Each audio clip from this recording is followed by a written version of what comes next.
Samantha Canning.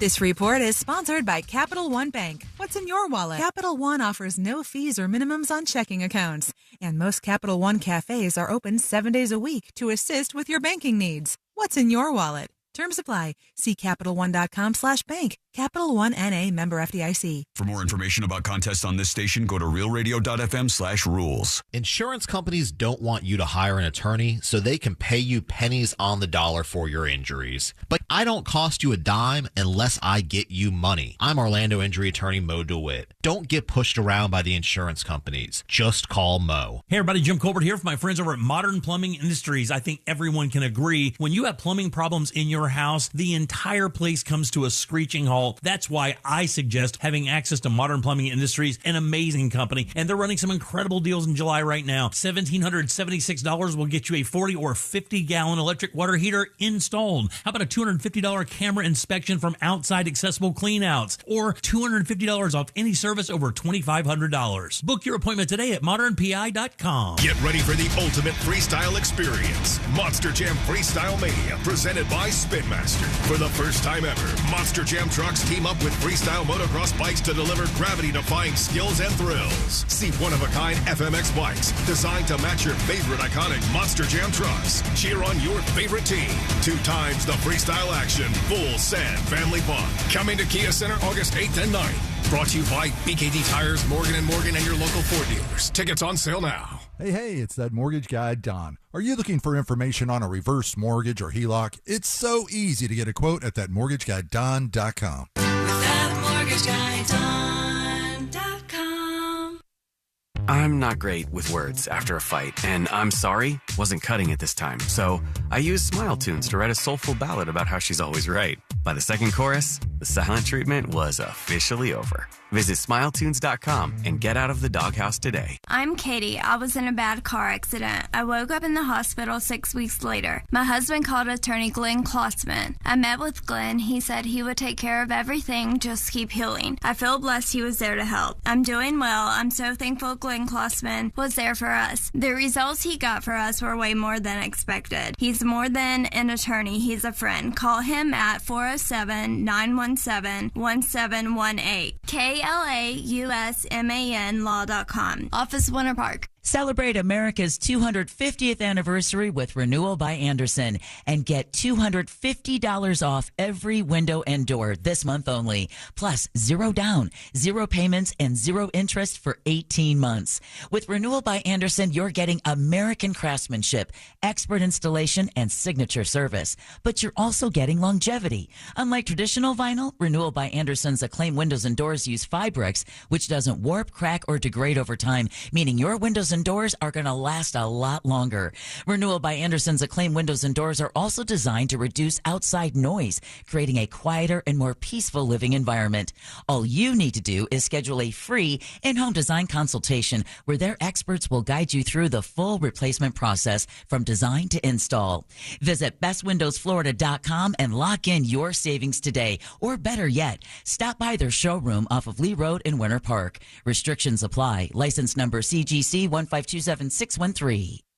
My name is Whitney Allen, and I'm a widow. My husband, Ryan, died. We never thought we'd ever have to use life insurance, but the unexpected happened. With Ethos, signing up was fast and 100% online. You can get a quote in seconds, apply in minutes, and get same-day coverage. No medical exams, and you can get up to $3 million worth of coverage. I'm grateful we were prepared. Get your free quote at ethos.com/term. That's ethos.com/term. Paid spokesperson. Time spent on application may vary. Online health questions required. Go to markspain.com to get a guaranteed offer on your home today and start packing. Broadcasting live from the JustCallMo.com studios. Injured on the go? Just call Mo. Visit JustCallMo.com or dial 1-800-CALL-MO. This is WTKS-FM HD1 Cocoa Beach, Orlando. An iHeartRadio station. Guaranteed human. Real Radio has your chance to win $1,000. Just enter this nationwide keyword on our website. New. N-E-W. That's new. Enter it now at realradio.fm and answer your phone if you get the call. Good luck. Someone's going to get offended. It's just the way the world works. So to hopefully save everyone a little time and or energy, here's this. The opinions that you hear are those of the host and callers, and not those of iHeartMedia, its management, or advertisers. The News Junkie is on. The best friends you never knew you had, running through the most viral stories of the day. The News Junkie starts now.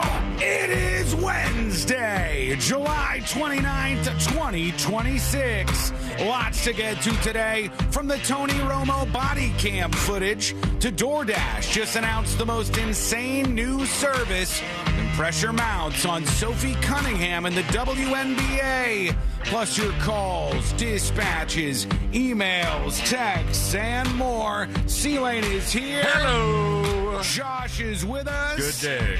And so are you. You can join us with the dispatch. Send yours on the website or in the News Junkie app right now. You can also watch the show on YouTube or twitch.tv/The News Junkie. Your message is rolling right into the studio in real time. How's everybody doing on a Wednesday? Good. Great. Yes. Good. Good to hear. Good to hear. What's up with you? I mean, I literally just finished shaving like 5 seconds ago. Running downstairs. Tell. Yeah, can ya? Yeah. I have to run by Courtney when I'm getting ready to do the show. I do this all the time, at least once every 2 weeks, I swear to God. And I had to run down the stairs. I go, look at me, look at my face. And she looks at me and I have to go, does anything look stupid? And she has to, like, did I miss any hair? Oh, yeah, she just has to lie every day. She just has to, looking good, babe. Better than ever. My God, I could see the lies in your eyes. They're right there. I can read right through it, but she does it each time. So also, Sean has a thing. I don't know if you know this, Josh. I do. Have one. Sean has a thing about shaving. That his body will only allow him to do it during the last commercial break before the show starts. There's no other time in the day where there'll be 3 minutes till the show, and he'll be like, all right, that looks good. That looks good. Well, that's not my body. That's my brain. Okay, I'll be right back. Okay, here's the deal. The most important thing is you, the listener, the person hanging out with us today. No, I thought myself for a second. You guys are 7th and 8th on the list, respectively. But the listener, the viewer, they're number one. And so I go, do I have all the things ready? Do we have all the viral news gathered for the show today? And then once that's done, then it's like, okay, do I have just enough time to make myself presentable for this broadcast? So that's what I think about after all of this. So just so you guys know, that's what happens. And I might have some patches on my face today. Hopefully not. Here we go. Let's put our ears to the ground, our fingers on the pulse. Let's see what's happening to this great, big, wide world of ours. And we go back to the world of flock cameras, everybody. Yay. I like the flock camera drama has been a good time. My God, is it a good time. These flock cameras are all over the country. There's a website that we started talking about, which apparently makes us... terrorist organization? Yes. It makes us terrorists. I think they said we were worse than Antifa or something just for even talking about this website. That guy, that interview... for whatever reason, stuck with me and just annoyed me over the weekend. Because I was driving around and I saw a flock camera. And you're like, I'm a terrorist. And I was like, oh yeah, that's that thing that if I avoid it, I'm close to Antifa. I'm a terrorist organization. What an absolute joke. You're a terrorist if you don't like the flock cameras, which is kind of weird because from what I can tell, at least looking at our audience is made up of, unlike so many audiences out there, our audience every day is made up of people who are just normal people from all over the place, right? They're all kinds of beliefs, all kinds of stuff. Not a lot of weird team sports, crazy, super political people, just a lot of normal people, which I dig. But the normal people seem to not like these flock cameras that much. There's some of them that do, some of them that don't, but a lot of them don't seem to like the cameras spying on everybody. So this guy in this video I'm about to play for you, he pops a squad or cops a squad. I think that's a regional thing. And he does it down by the flock camera in his neighborhood. I would pop one if I were the one to do that. I bet you would. Would you cop or pop, Josh? Ooh. Pop. Get out of here. You get out of here. Get All right, Josh is very ACAB, so he doesn't cop anything. He pops a squad. That's right. He is a terrorist. He's who the flock guy was talking about. But this guy is sitting next to the flock camera, and he's so petty. You. He's shown up with a massive selfie stick with a giant mirror on the end. I think the description said it was a pool skimmer. A pool skimmer. So he's got a pool skimmer, which is like a really long thing. So he sits down with a little folding chair next to the flock camera, and he dedicates his day to just blocking the flock camera with the pool skimmer, which is quite a gig. A flock blocker. Yeah, let's listen to this flock blocker. Here he is. Yo, what's that piece of hanging on the pole? That's a camera, right? And you got the boys out here protecting it. I wonder if the flock blocker thought for a second that he was talking about his pole. Yeah. I thought he was. The guy across the street's like, hey, what's that piece of ass hanging on the pole there? And I think for a second he's like, it's my pool skimmer blocking the... Oh, no, you're talking about the camera. Okay, we're on the same side here. Because the guy has a kind of voice where even if he's on your side, you have to wait for a minute because he sounds like he's not on your side. A little bit, yeah. Like if I was talking to C-Lane, I'd be like, listen here, C-Lane. You're the greatest broadcaster I know and an amazing father. Oh, okay, cool. Yeah. For a second there. Yeah, I had to rope you in a little bit first, but he's serious. Yo, what's that piece of hanging on the pole? That's a camera, right? And you got the boys out here protecting it. They got cops. $1,000 worth of gold. Yo, what's your name? I'll come bail you out. Carl Dunn? Gunn? Gunn? If you hit the county, I'm coming to bail you out today. The flock cameras. And you for not standing up for us. Oh, to the cops on the way out, he says, F you for not standing up for us. Very terroristy. How did this guy, who equally hates flock cameras enough to bail this guy out of jail, just so happen to be in the area and find somebody as dedicated to the cause as himself that the person would just be sitting there in a lawn chair and an umbrella blocking the flock camera? Unemployed as hell, just taking his day. The flock blockers unite out there. So we want to throw it back out to you again. Tell us what you think. Are you on the flock blocker side, or do you like the flock cameras? But this guy said, if you end up getting arrested by these cops sitting right here watching you, I will bail you out of county jail. And he got the guy's name so we could check up on him. Now, do you think what he was doing was an arrestable offense? Because I think there might be some argument there. So if there's a camera in a public place and I sit down next to that camera, like let's say it's a red light camera or something, and I have a pole with something to block the red light camera, am I breaking a law? I don't know.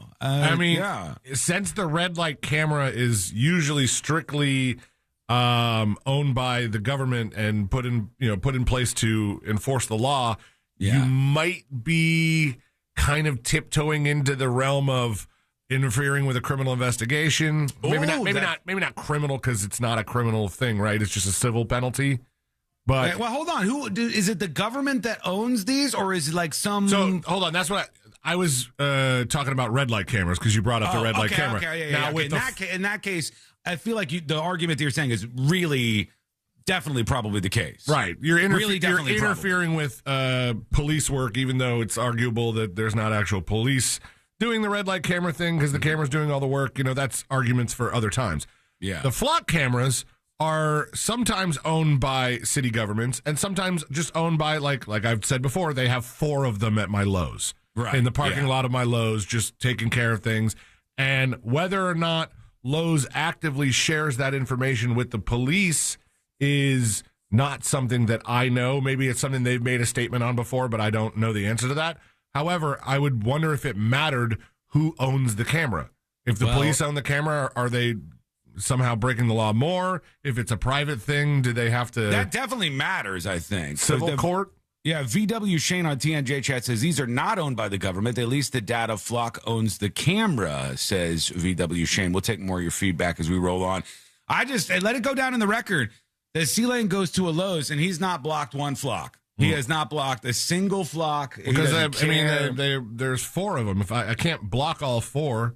I would have to go shopping at the Lowe's to get all the stuff needed to block them. Let me show you how easy this is. First things first, you take that new weird keg thing that you bought, this keg that you have that holds your mixed drinks and keeps them nice and you mean cold the for thing you? that's totally awesome that was a hit over the weekend? Love it. It's very cool. The keggy is cool, right? No, Put that in front of one.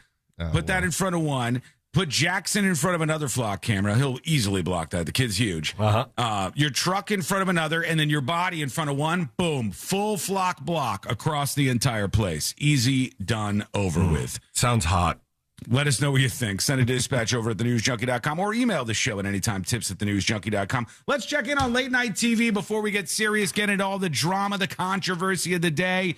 I have to tell you, at this point, just fire them all. At this point, the late night guys are done. It's done. It's over with. I said, what's going on over here in the late night world? You had Stephen Colbert got the boot, right? He's punted out. And then his audience kind of went over to Kimmel or whatever.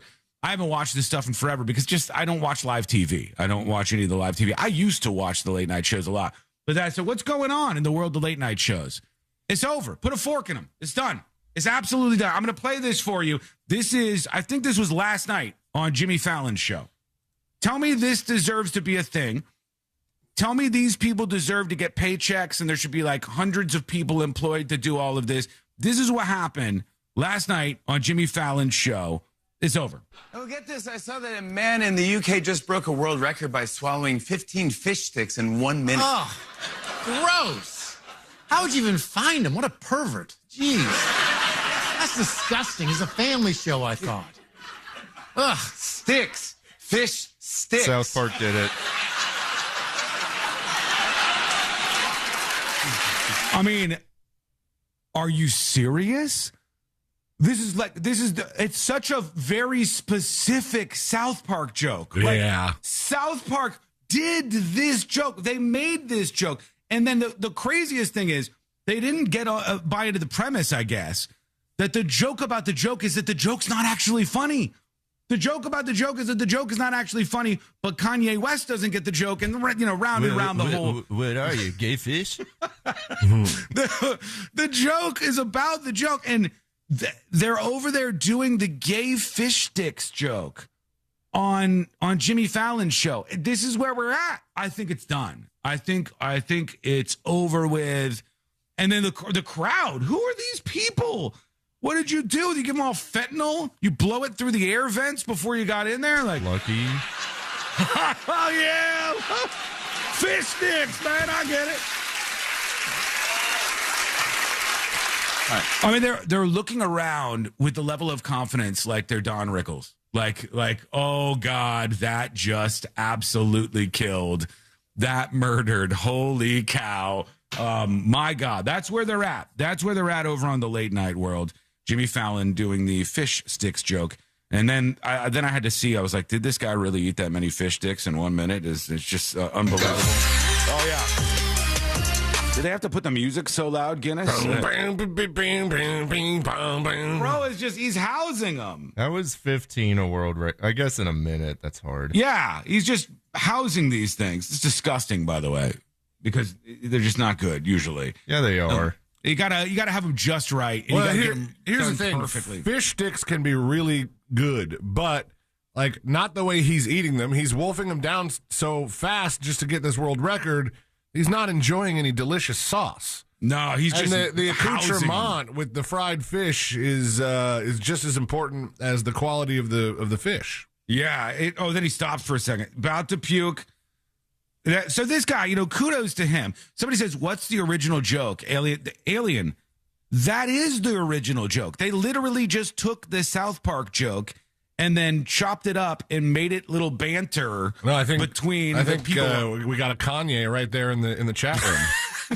I don't get it. Well, I don't understand it. Why is everybody laughing? I don't understand this. Why does everybody call me a gay fish? Oh, God. All right. The execution ×2 went down yesterday. Yes, in fact, it happened. An 80-year-old man zapped out just a couple minutes before he was going to be taken naturally. The second oldest inmate known to receive a lethal injection in modern U.S. history. Really only took a little juice of it. And then hours earlier, the guy who killed that young girl was also put to death yesterday. So that's 2 of them. Dominic Occhione, dead at 6:13 p.m. They said he laid strapped to a gurney, his spiritual advisor near his feet, asked if he had any final words. He thanked all of his Christian brothers for visiting him over the years, and he said, sorry for all the hurt I caused. I never meant to do what I did. And that was it for him. 2 executions on the same day. Seemed to go as well as one could expect, but we'll see what you think about all of this. Everything's always open to you and your takes. I want you to be a part of this show as per usual, so email the show, tips@thenewsjunkie.com, like Charles. Charles says, podcast listener here. You were talking this week about teenagers driving and wondering if all 15-year-olds learning to drive are dopey. My daughter got her learner's permit the week after she turned 15, all on her own initiative. I gave her a ride and paid for it, but she took the driver's ed courses and booked the appointment by herself. Good for her. She was a little nervous at first, but she took it seriously. That was 6 months ago, and I'm pretty confident she would pass the driving test to get her license already. She's a very good and responsible driver. Good for you, man. I mean, I'm telling you, there's a lot of these kids that they don't even care to get a license. They're not even trying to get a license. They just Uber their whole life. Damn right. Get everything brought to them, limos for their burritos and all that stuff. Another one coming in, this from Caesars. The C names continue. Caesar says to tips@thenewsjunkie.com, hi, Sean, I've not heard of this on the news at all. I thought it may be of interest to you. It says BTK killer Dennis Rader's daughter hit with a domestic violence accusation, loses custody of her kids after claiming they had been shot. Hadn't heard this either. Okay. Yeah, I mean, there could be an interesting conversation around is violence passed down from generation to generation since her dad was a serial killer, or is this something else completely? I'm not sure, but there you are. Thank you. He says, love the show, Caesar. Steven emails tips@thenewsjunkie.com. He says about that kid that ate his sandwich into a gun. I know that sounds weird, Josh, if you missed the show yesterday, but this autistic kid, his mom says he's autistic. He was eating his sandwich. He ate it into the shape of a gun and pointed it at somebody and got in trouble. He got suspended. Classic. Yeah, he got suspended. He'd been suspended a lot of times, though. I forgot the number, but he had been disciplined 33 times and suspended like 14 or 16 times. In first grade. He's a first grader. Yeah. Hi, everybody. Steven here. I wanted to share a situation my wife experienced recently. She's a teacher's assistant, paraprofessional who specializes in working with children with autism. Good for her. That's great. Last year, she had a student in her classroom who injured her. Oh, not good for her. The teacher and another paraprofessional. What is this? What is a paraprofessional? What is that, like a part-timer? Is that a fancy word for a part-timer? What is that? I've never heard that word before. I've heard it. I don't remember what it means. A paraprofessional. It's a trained education support worker who assists licensed classroom teachers. So it's like a teacher's assistant. I went a with little Mike word. Tyson there for a second. Classroom teaches. The student frequently used severe profanity, made death threats, and would regularly run out of the classroom, forcing my wife to chase him down. The school had to document these incidents for disciplinary action, with the ultimate goal of either securing an additional paraprofessional for the classroom or transferring the student to a specialized school due to ongoing disruptions and safety concerns. Much like the situation in the story regarding the student with the gun, the parents refused to take accountability any at all for their child's behavior, despite his autism. Wiggles pops, says Steven. Yeah, I mean, I just for the record, I think that's not the norm in the world of parents of autistic children. I do not think this is the norm. I think that this is a fringe case. I think the parents of autistic children that I've met over the years that I've talked to that have reached out to me when talking about stuff like this on the show are some of they're tough people. They're like the hardest working parents in the business. For sure. And they got hearts the size of, your state. But these people don't generally do this, and they don't fire up excuse machines. It's only every once in a while that you see somebody that does that and it's like, the school needs to do more. And you're like, well, the school is not literally just a daycare for your kids. Although a lot of parents seem to be convinced that is the case these days. Okay, so much to work through. Busy Wednesday here. When we come back, something that happened in somebody's car. This is going to be the future, and I hate it. This is a sneak peek into the future, and I hate it. And I'm going to play it for you. It's coming up next on the News Junkie. AI can predict your behavior, We can barely predict our own. Real Radio 104.1, guaranteed human. From the Clausman. Hello. Welcome behind the scenes of the show. Hey, everybody. Wednesday has arrived. You have made it to the middle of the week. Congratulations, YouTube. Shouts out, Twitch. Hello to my friends on the ad-free stream. You subscribers over on thenewsjunkie.com. God bless you. God bless you. Like my shirt? Rate my shirt. Rate my shirt out of 10. My resub message killed the stream. Oh, is that a mega chat killer? Hold on. No, it's no mega chat's still working. Wait, hold on. What's happening? Oh no. Wait, what's happening? It's back?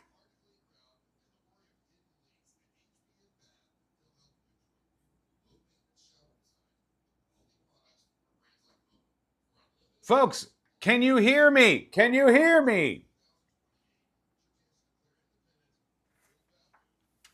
Am I coming in or what? The Twitch stream was dead for about 20 seconds. I'm sorry about that. Are you back up? You're good? We hear you. Okay, good. Sorry for the delay. I blame Dan Clancy. It's because Dan Clancy is a lunatic. Rumor has it he eats children. And he looks like a man who eats children. You hear that, Dan Clancy? You look like a man who makes saddles out of young children. You look like a man who whittles the bones of infants into small little tchotchkes. I blame you, the CEO of Twitch, for taking down our stream for 30 seconds. Do it again, and I nuke the whole platform. You're warned. Thank you for the bits, Avendasora. I don't know what those are, but I think they're great. Sweet Bill Cosby shirt. This is not a Bill Cosby shirt. Please tell me you guys don't think this is a Bill Cosby shirt. There should be a News Junkie fish stick shirt. That shit is so corny, man. Imagine being grown-ass adult comedians making millions of dollars a year, and you're like, this guy ate so many fish sticks. Well, why would he do that? What is he, a gay fish? All right, folks, before we get into it today, before we get into things, I'll start as I said I would moving forward. In a word or two, in one or two words, what do you think the biggest story of the day is? All right, just because I want to make sure I get an idea where you guys are at, make sure everything's covered. We're going to get to some of the drama with the Sophia Cunningham stuff in the WNBA. That's interesting. Bootsy says, I sent you a story last night. I'll check that out. It's not Stephen A. Smith. All right, somebody wants to know, is Mitch McConnell dead yet? Somebody says, Trump at Lindsey Graham's funeral. Bro, Trump giving out Lindsey Graham's phone number again at his funeral is like chef's kiss. Unbelievable.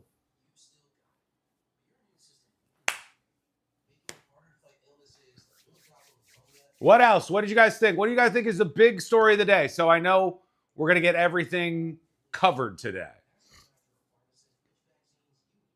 NFL training camp, okay. The boat story is wild. Which one? Which boat story? Is that the one you sent me? We're back in 2 minutes.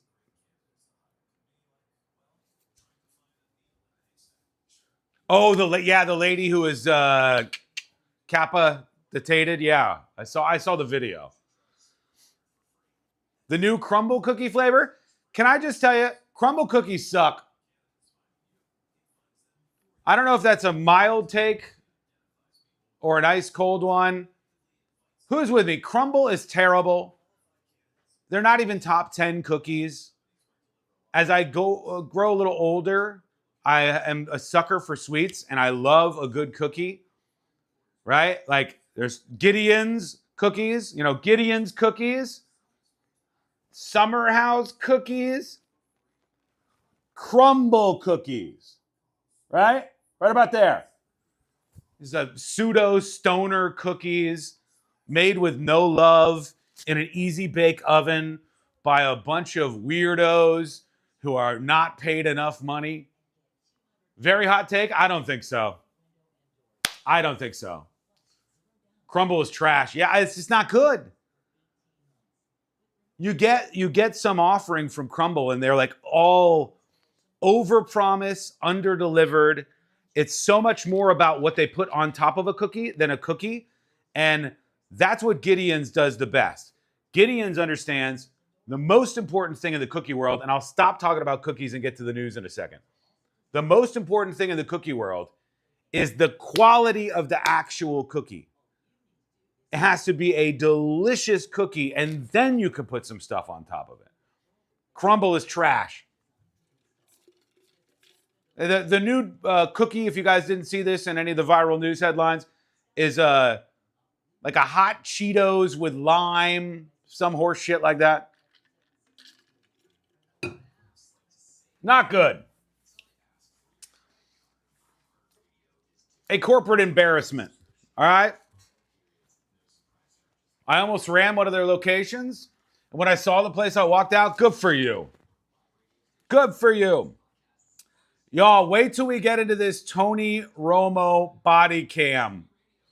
It's great. You can't miss this. Live radio stations, playlists, podcasts, and artist stations all in one app. So if you haven't already, download the free iHeartRadio app. Free radio. Always has been, always will be. Now wherever you go. iHeartRadio. Trajan Wealth, your trusted local fiduciary advisor. Visit TrajanWealth.com. Real Radio has your chance to win $1,000. Just enter this nationwide keyword on our website. New. N-E-W. That's new. Enter it now at realradio.fm and answer your phone if you get the call. Good luck.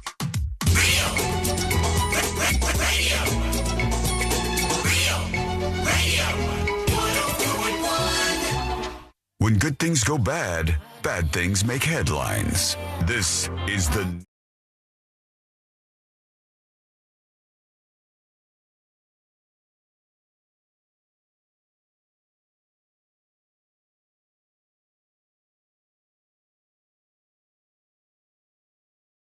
It's the straw, I think, that broke the camel's back in this case. I'll explain what's happening. We need to rise up. Enough is enough. Learn more about the show over at thenewsjunkie.com. They've taken too much from us. They've made everything so expensive. These losers in Washington constantly letting us down. And nobody complains about some things that just seem like an obvious degradation of life. All right? And I'm going to prove this to you through the most bizarre thing on planet Earth here in a moment. But I'll take you back to being a youth, a young person in my day in the late 90s. And I'll never forget, I remember driving around in the back of my mother's Dodge Caravan. And we would be driving all over town. And I would hear the radio ads for the new cars. And I think it was like maybe Kias or something. They were new at the time, whatever it was. Might have been Saturns, whatever it was. It was like, come down to the local dealership.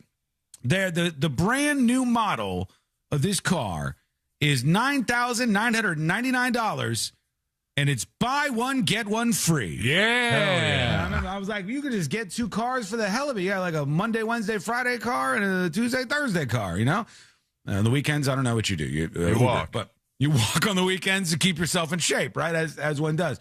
And I remember thinking, wow, why not just get two cars? Obviously, just go to the dealership.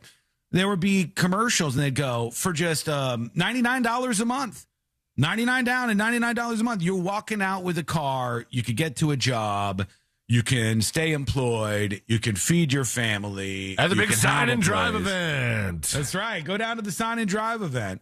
If you don't have a pen, don't worry. They got a pen for you. There's pens everywhere. There's pens all over the place. I think that Volkswagen was the one, or maybe it was a different company that thought they would get clever and do the sign then drive event because they didn't want you to be signing while you were driving. That seems unsafe. We'll do the sign then drive event.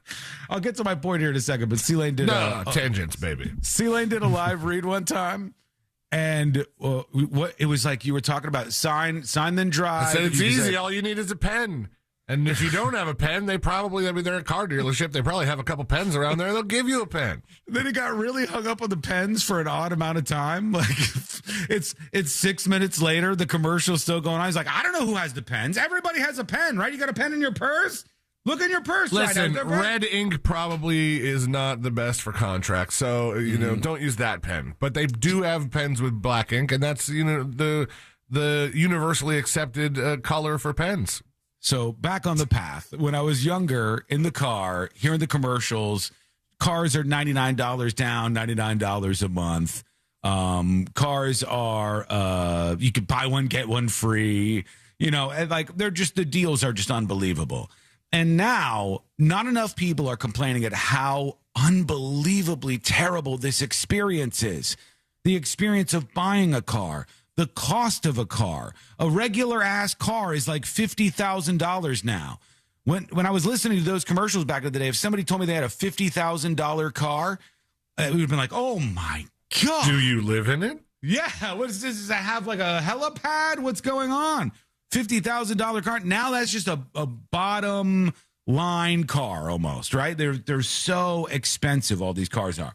And then when you go through the purchasing process, the dealerships, they make a little bit of money off of the car, but they make more money off of a million different things. And so they tell you, well, do you want the extended warranty?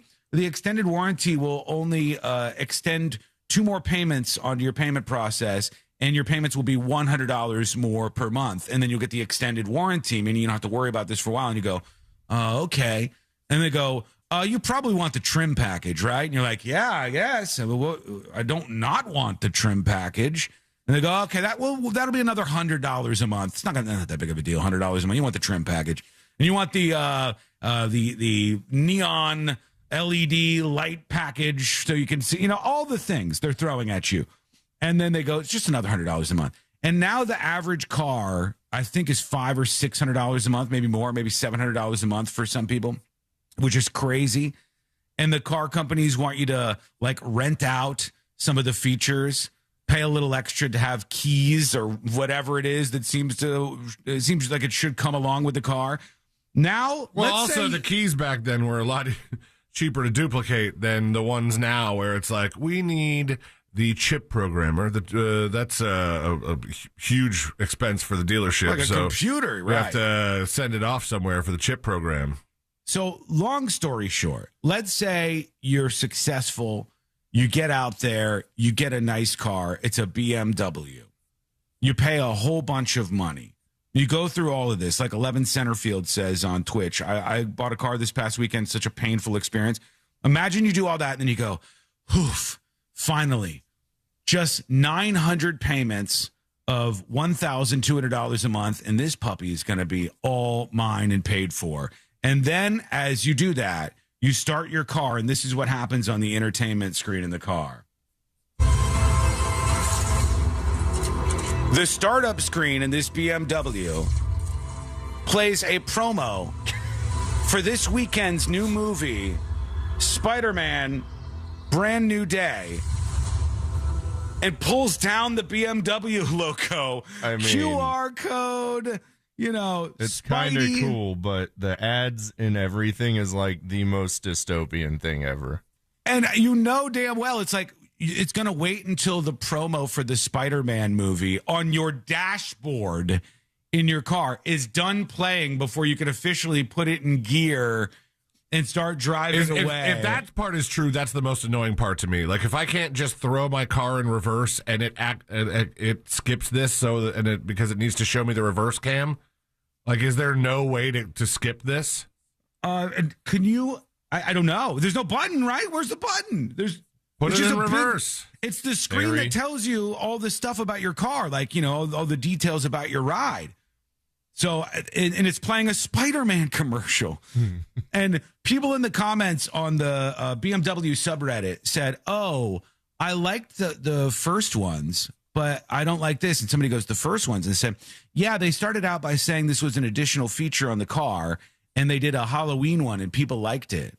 And it was, you start your car up, and the spooky pumpkins go like, get ready to drive. I'm a spooky pumpkin. And the skeleton man's like, oh, put it in drive. I'm a skeleton man. And you got all this stuff, right? I want to drive my car. You got Dracula in there. You got all of them, right? I was going to do a witch voice. I'm glad I stopped before I got ahead of myself, right? And then they said, well, ready to drive the car. I'm on board now. This is a newfangled witch. It's 2026. They've ditched the brooms, they're cruising to the BMWs. And they said then they did a Christmas one, and you started up and Santa's like, ho, ho, home is where we're going to be heading in a couple of seconds. Or what, I don't know what it was.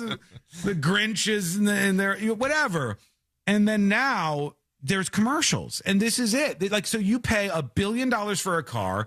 It's $1 billion a month. You sign your life away 462 times. You get the quad extended warranty, which covers the flux capacitor. You get all of the things, right? And then afterwards they go, congratulations, you've bought a giant ad display. And we're going to show you a brand new ad for this weekend's Spider-Man commercial that doesn't even need any more promotion. So this is it. This is the future that we have for vehicles.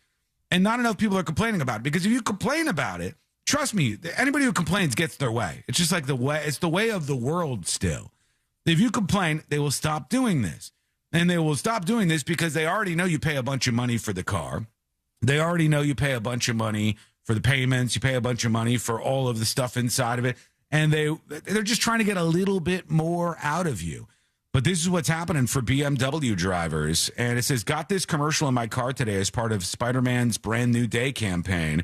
The crazy part for me is that they're doing it on such an expensive car, whereas it used to be back in the days of like net zero, the free internet, right? You could have dial-up internet for free, but you had to have banner ads. You had to be like subverted to looking at advertising the whole time. The banner ad that you couldn't remove, by the way. There was ways to. But most people, you went on net zero, the internet was free, but the banner ad was like stuck on top of the browser. Yes, and it was like it tried to float on top of all your windows and stuff. But that was because it was free. You're talking about a car that's maybe $61,000, and you still have to have ads, whereas the alternative, by the way, have we talked about the Slate truck? No, I don't even think I've heard of this. It's an EV that's like $25,000 to begin with. Oh, we did talk about this. It's modular, and it's terrible. Yeah, it's got hand crank windows, no radio. Right. Yeah, it's kind of like... Yeah. They go, do you not want a Spider-Man commercial on your dashboard before you start your car? Well, we got something for you here. Buy this thing. Are there people actually buying these? Have you ever seen one of these on the road? I've seen a couple reviews on YouTube, but I think they're going to end up being more like fleet kind of vehicles or something, like vehicles from companies that don't care to give you a radio. Yeah, the employees are just going to sit there and melt inside these things, and still probably somehow there'll be a Spider-Man commercial.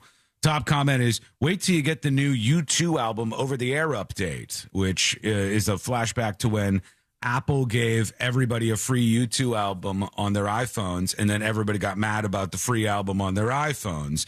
But that was less of a commercial. Somebody says they're putting commercials in cars now.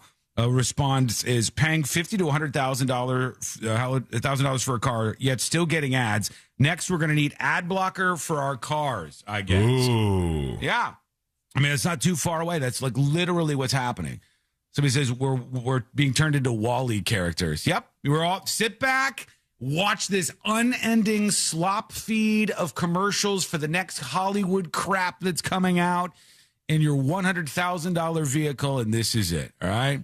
BMW has done far worse in its history. They'll survive. Well, if they have a checkered past, yes, I do agree. There's some things. Well, here's the thing. I mean, what are you referring to? Are you referring to like 1940s, 1930s kind of history, or are we talking about just trying to charge people subscription fees for heated seats? Both, but I think the 30s and 40s stuff was probably more detrimental historically. Arguable. Yeah, well, depending on what side you're on these days. Who knows? I don't know. Quick break. When we come back, a woman surprised by something she found in her bush. She freaks out. I'm going to play her reaction. You're not going to believe this. It's coming up next on the News Junkie. Real radio is the Jim Colbert Show. Loudmouths, zero filters, and one very confused FCC agent. The Jim Colbert. Hey, everybody. Welcome behind the scenes of the show.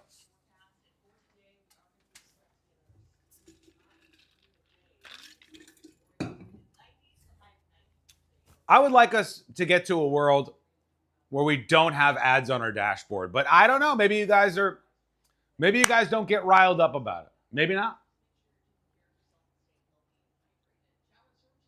Wasson talking about annoying ads got interrupted by a YouTube annoying ad. Well, then come over onto the ad-free stream available for all subscribers to premium accounts on thenewsjunkie.com.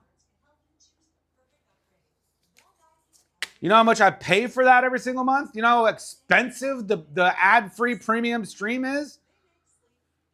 Utilize it. TNJ chat over there is the best anyways. Hey, Mama Greaser. Hey, Bear Lover. What do you think this woman found in her bush? Any guesses, chat? I'm going to play the video. You got to see this. It's coming up next. But what do you think this woman found in her bush? Then we'll get to the Sophie Cunningham stuff. We'll get to the Tony Romo, OWI, DUI, whatever situation. Crabs in her bush? Found a dead mole in my bush yesterday? Oh, God. Oh, God. She found a spider? That bitch needs to take a bath? She found something in her bush and she freaked out. And you got to see this clip. It's fantastic. John says, I get riled up for sure. I'm sick and tired of this dystopian future we're in. The thing is, there's like so much good that if we complain a little bit, we'll get rid of just the bad stuff. Like cars are undeniably way better and more comfortable and more well-made and more feature-rich, and our cars have internet half the time and they can drive themselves, and it's like crazy. But at the same time, they go, hey, this big, beautiful display we put in this car is a perfect place for us to feed ads to make some bullshit rinky-dink side revenue. So we got to go like, hey, we like all of this, but we want it to be cheaper, and we don't want a whole bunch of like add-ons everywhere. You know what I mean? My finger? Wow. She did not find your finger in her bush. Weirdo. Bandit says car quality has gone down since 2020. In what way?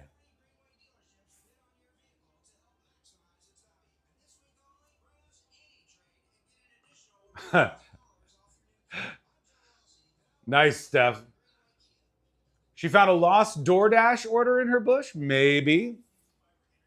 This woman freaked out when she found something in her bush. You'll hear her reaction. I don't want a touch screen in a car. I want knobs and buttons. You sound like Courtney. You want to support the show? Go subscribe. All right? I want to see your name on this screen. When you subscribe to a premium account for as little as $2.99 a month, you'll pop up on the studio screen and it'll say, so-and-so subscribe to Secret Shows. That's the number one thing that you can do as a fan of this show to support the show. All right? That's the number one thing. Go subscribe for a premium account. It's as little as $2.99 a month over on thenewsjunkie.com. You'll see all the things to subscribe. It's easy. The number two thing for mega subs and whales and huge supporters is to gift subscriptions to get merch. You get like all these merch options, stickers and pins and magnets. Hit that gift icon over on thenewsjunkie.com. Speaking of that, stand by. Stand by. We had some after hours gifters, which I love to see. I'm not going to lie to you. I just love to see it. Phi Big SM. Thank you for the 5 gifted subscriptions over on thenewsjunkie.com. And Missy. Let's hear it from Missy. Thank you, Missy, with the 5 gifted subscriptions. You could be next. But honestly, the bottom line is you could subscribe just for a premium account and make my day. I want to see you pop up on the studio screen. And if you don't and I don't shout you out, tell me, because that means I got to work on something. All right? God bless you all. All right, we're going to find out what this woman found in her bush that freaked her out in 90 seconds. Then the Caitlin Clark WNBA stuff and the Tony Romo stuff in the next hour. Tony Romo's body cam footage is fantastic, by the way. Then this hiker story. And there's so many things that we have to work through. Thank you, AJ Soup, for 46 months as a premium subscriber on thenewsjunkie.com. Love it. Or she's on Twitch too. 46 months on Twitch. Unbelievable. Let's hear it for the soup. Real quick, chat. Darren emails the show. The best cookie in America is the white chocolate macadamia nut cookies at Aldi's. They are the best cookies in America, nay, on the planet. $4.49 for 6 cookies. You'll thank me later. Really? It's the white chocolate macadamia nut cookies at Aldi's. Isn't it Aldi? With life, phone, and pet health insurance from Progressive Insurance. Hi, I'm Martin Luther King III. And I'm Andrea Waters King. Summer isn't just for fun, it's for having fun while making a difference. Realize the Dream is our national call for 100 million hours of service by my father's 100th birthday, and we need you. Volunteer at a food bank, organize a community project, or simply help a neighbor. Visit realizethedream.org or listen to my Legacy podcast on iHeartRadio for inspiration. And let's make this summer unforgettable. This earful of real radio is brought to you by JustCallMo.com. Injured on the go? JustCallMo.com. Real Radio is on Facebook at Real Radio 1041. Sponsored by the law offices of Anajar and Levine Accident Attorneys. Call the law offices of Anajar and Levine at 1-800-747-FREE. That's 1-800-747-3733. Real Radio. Real Radio. When good things go bad, bad things make headlines. This is the news.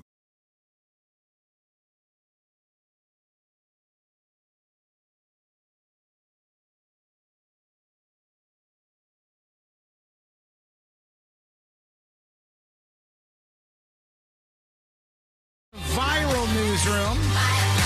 You can always watch us live, believe it or not. Come hang out with us. Come inside the studio. Let's get weird over at youtube.com/thenewsjunkie. This cannot be real. Somebody just sent me an email and it says, please keep me anonymous. And you can always be anonymous if you want to email us at tips@thenewsjunkie.com. But this one says, please keep me anonymous. Sean, I saw a sign for this guy today. Apparently he's running for my local school board office. This sounds like the fakest name ever for a politician running for office. And his name is Antonio Pizza, he says. He says, Antonio Pizza sounds like a restaurant or the fakest name ever. And then I saw the website is Pizza for School, right? Yeah. That's the whole campaign. The pizza always delivers. Pizza for SCPS. And this guy, is this real? It'll be Antonio Pizza. Vote Pizza. Antonio Pizza, it says Josh, a dedicated community member and candidate for school board. I mean, I don't know. It might be a good choice. He says, I want to save taxpayers money. I want distraction-free education. I want to ensure proper education. Pizza for school. You should not be doing a teeth smile, Antonio. Why not? He doesn't have a good teeth smile. Leave him alone. Wow. This is him. This is the future of politics. Pizza for school. I think it's genius. I think it's a great campaign he's got going. This is like how if I was 12 and I really did run for class president, my campaign would have went. Right. Like, pizza and soda and the water fountains and stuff and all that. What's funny about this guy is he's incredibly, if you just were to Google his name, he's tough to find because Antonio Pizza. because there's so many pizza places called Antonio's in just a certain radius around town. It's just a very common name for a pizza place. This has got to be fake, doesn't it? I mean, the website itself is very elementary. It's smart though. It's like freedom for governor. It's like liberty for mayor. America for president. And then you go pizza for school. That's what this guy says he is. But somebody says, is that his prom photo? His website does look. I don't know. He's 19. Shut up. Are you serious? He's a freshman at UCF. He's a freshman in a college, and he's running for office. And he's vote Antonio Pizza. We got to talk to Antonio Pizza, I think, right? Like, let's see what's going on. He wants to increase the amount of kids in school. He wants students being passed without a true education to be a thing of the past. That's good. Saving taxpayers money, all right. Distraction-free education, all right. Help ensure pizza gets elected. Donate to the pizza campaign now. And then, he's got all of his stuff from his campaign. And the pizza always delivers. It's smart, man. I think it's pretty smart. We got to figure out what's I think it is refreshing to see somebody who definitely did not use ChatGPT for that logo. No. Nor the website. No, this is old-fashioned, though. There's something to this. Maybe we should talk to the pizza man. All right, we'll bring him on. Celine, can you email the pizza guy? Pizza for school? Email the pizza guy, and we'll see if we can get him on. We'll grill him a little bit, and we'll see if he's got some motion behind him. But there's a lot of clever things going on as people try to run for office. Pizza has some motion, buddy, okay? It sounds like a video game from the 90s, Josh, where there's the bad mob boss who now you face off with Antonio Pizza. And you got to start, shoot out with some mustachioed mobster or something. It's me, Antonio Pizza. He doesn't look like a mobster, though. No, but all right, Celine's like a college kid. Yeah, he does. Celine's going to email him. We'll see if we can get in touch with the guy, and we'll see what he has to say about his campaign and the traction that he's getting. Pretty smart, it seems. We want to hear from you. Send your dispatches in to join us on the show. How do you send a dispatch? Judging by the amount of attention we just gave him, it sounds like you could probably just reply to that anonymous email and be like, "Hey, all right, you did. We took the bait, Mr. Pizza. Now come on the show." We're gonna grill him though. When it comes on here, we're gonna put his feet to the fire and see if he's really cut out for this. How old is he, Josh? 19. 19. Didn't every campaign of some teenager end like it did in Parks and Rec? Ice Town gives Ice Clown his ice crown, or costs Ice Clown his ice crown.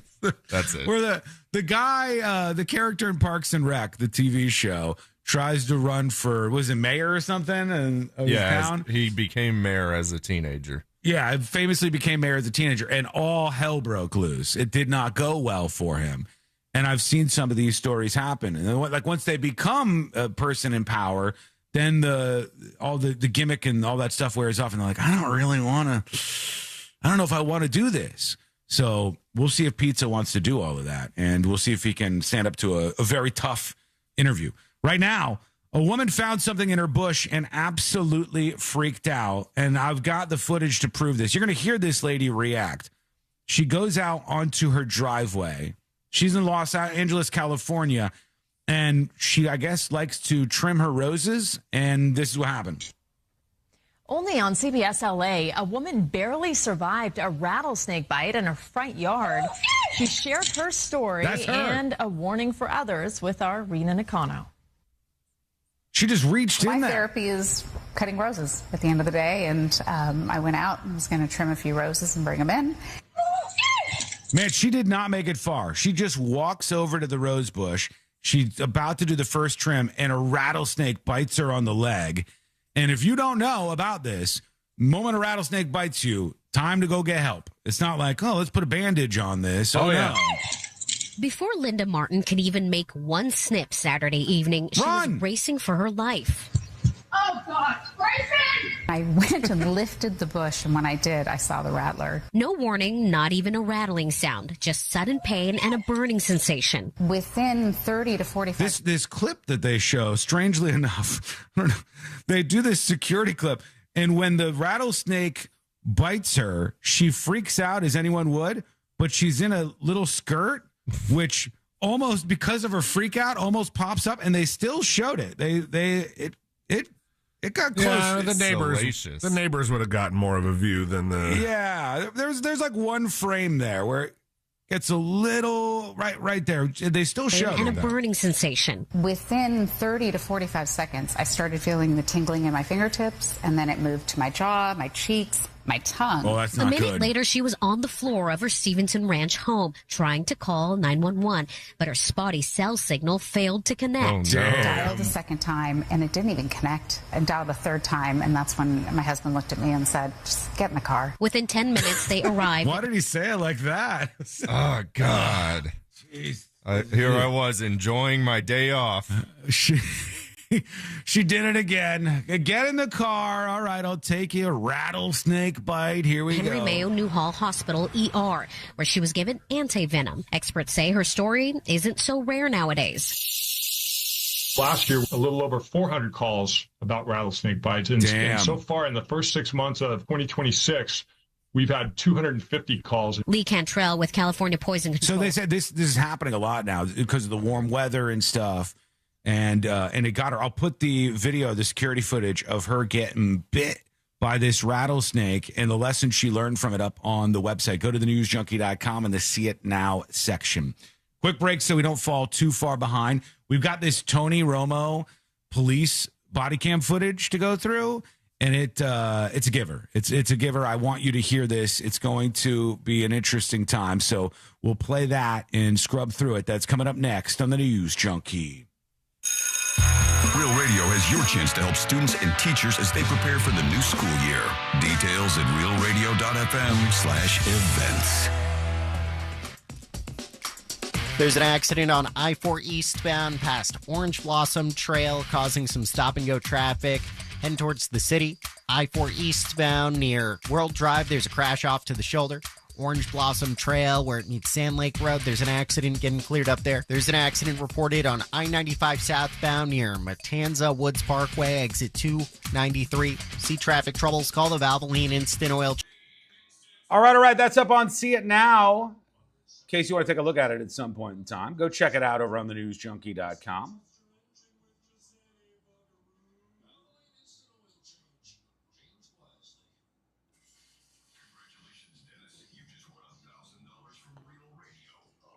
Sean went to high school with Tony Rahman? No, I did not. All the people I tell you about on this show with food last names are real individuals. None of the details of their lives have been greatly changed.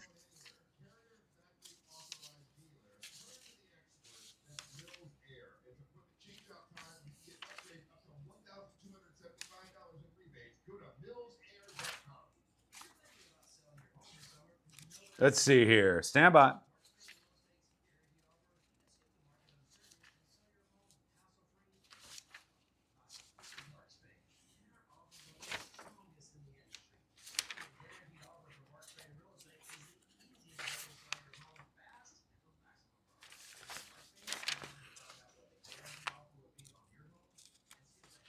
We're back in just a couple of minutes.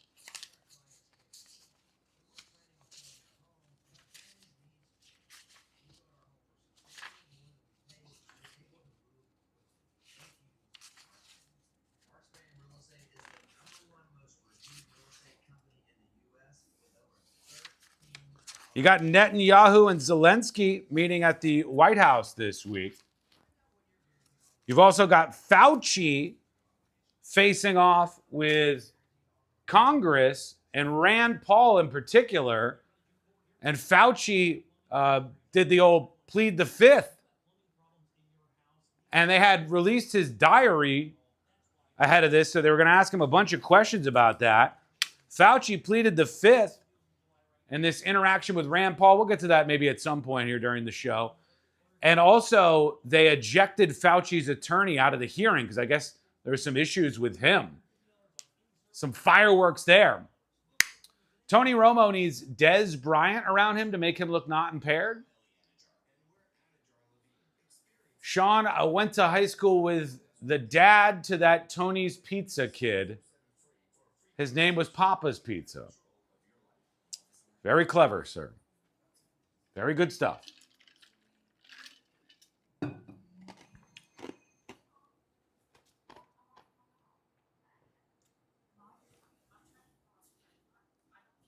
One thing we got to get into is the DUI, DWI, OWI situation with Tony Romo. Mo sent me something about this that I want to go over with him on the show. It's pretty crazy, actually. Mo sent me something about this where they said, like, technically the laws of drinking and driving in the state where Tony Romo was are very bizarre. And there's a lot of different options. I don't know if I could play the clip he sent. I'll have to try, but there might be some curse words in it. Tony Roma? No, that's the pizza place, isn't it? Or that's the restaurant. That state has a lot of drunk driving acronyms. Yeah, I think they have like OWIs, DUIs, DWIs. They have like all these different options. And like each one means something different. We'll get into it here. We'll get into it.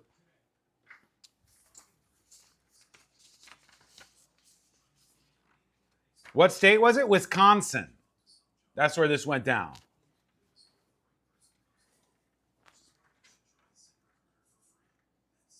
Oh, we are coming back live on the show.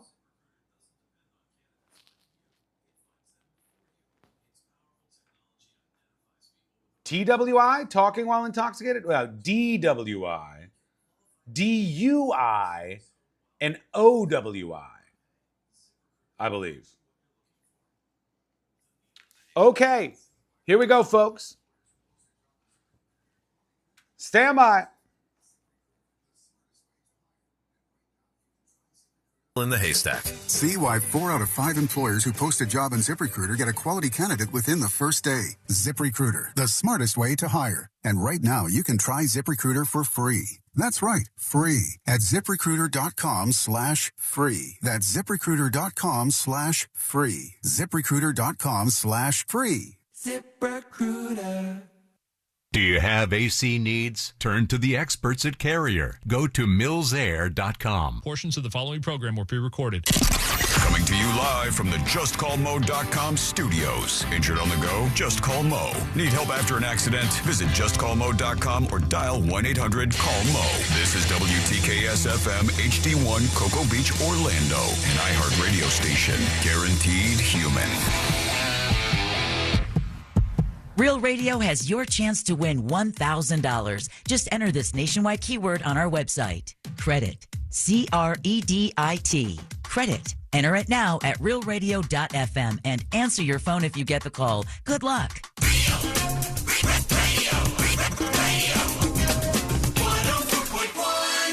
When good things go bad, bad things make headlines. This is the news.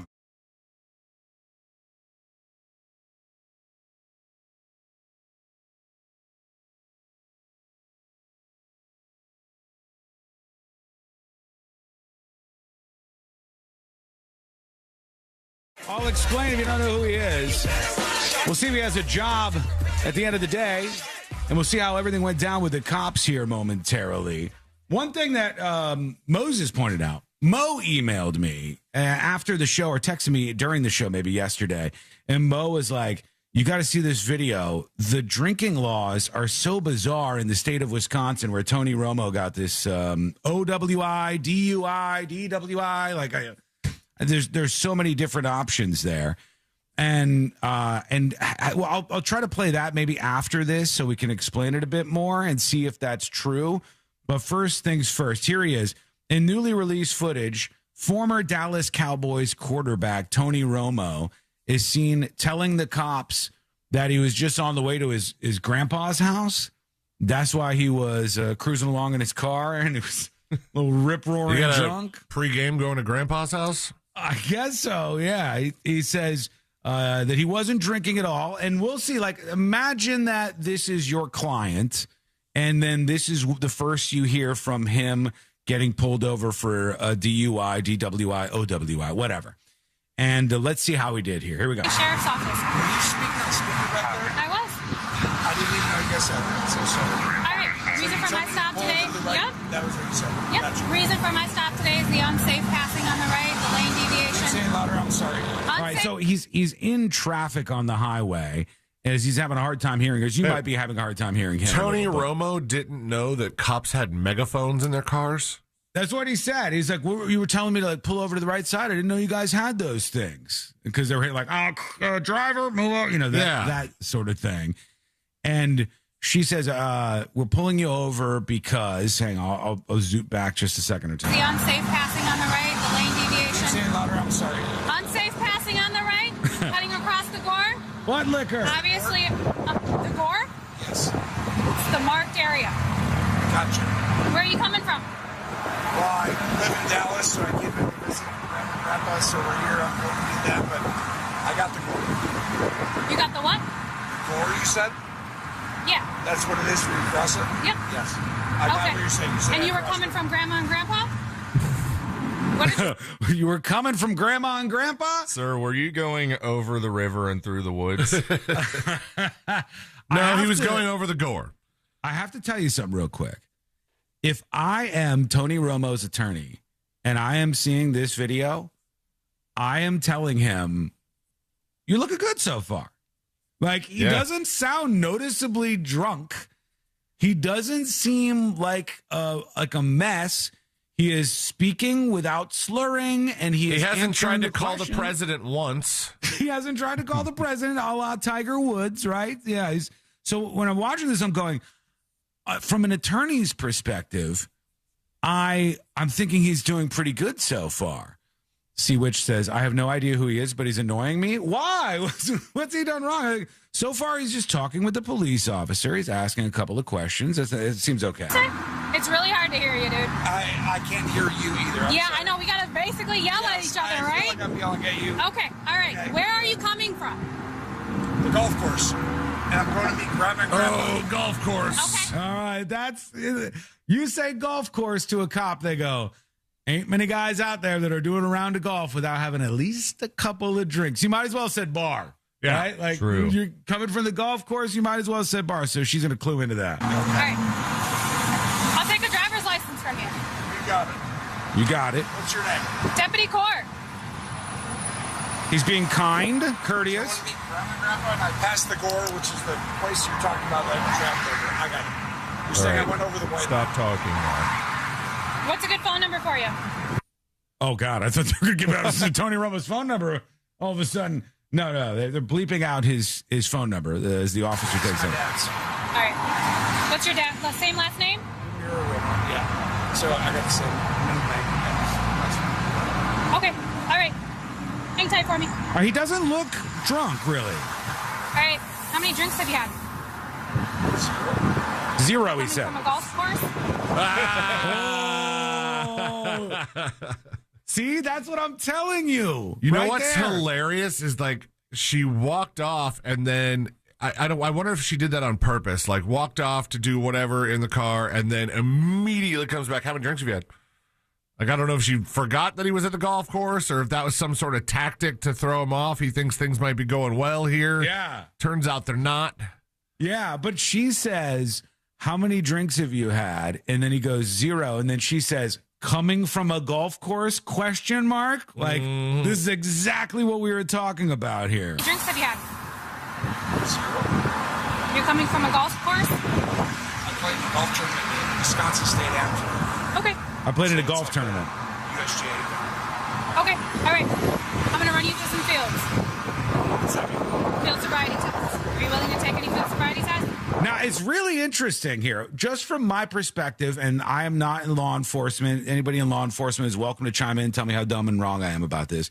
But I haven't seen anything at all from him that would lead me to believe that the officer should say, well, let's get him out of the car and do some sobriety tests in the middle of this highway right here. Again, somebody says maybe she caught a whiff of his breath. Maybe she didn't mention that. Usually they'll mention that on the body cam. And they'll say like, oh, here's why I'm doing this. And here, blah, blah, blah. I could smell the alcohol in your breath. I didn't hear that. I don't hear him slurring. And he doesn't sound like he's really drunk or anything. Aside from him having to constantly ask her to repeat herself, but I understand that it is loud. Yeah, his car is flying by everywhere. He said, I'm going to call my lawyer. Yes, you're denying to step out of the vehicle pending field? I'm just going to call my lawyer. Okay, step out of the vehicle. I'm going to call my lawyer. No, step out of the vehicle. Uh-oh. I'm not allowed to. Step out of the vehicle. You're going to take me through. All right, so a lot of the energy has shifted here. The energy has now shifted. She's like, step out of the vehicle. Step out of the vehicle. He's trying to call his attorney. Things are not going very well. Field sobriety test. I'm still allowed to call my lawyer, right? You're not. I'm not allowed Nope, to. step out of the vehicle. All right, you think he's hanging up his phone? 24 dispatch. Looks like it made Tony Romo sad. 24. I'll take an additional 1017. He's I'm not stepping out of the vehicle for field. I'll do it. I'm just saying that I'm not allowed to call my lawyer. All right, so he's saying, I will do it, but I'm just saying I'm not allowed to call my lawyer. So Tony Romo now gets out of the vehicle at this point.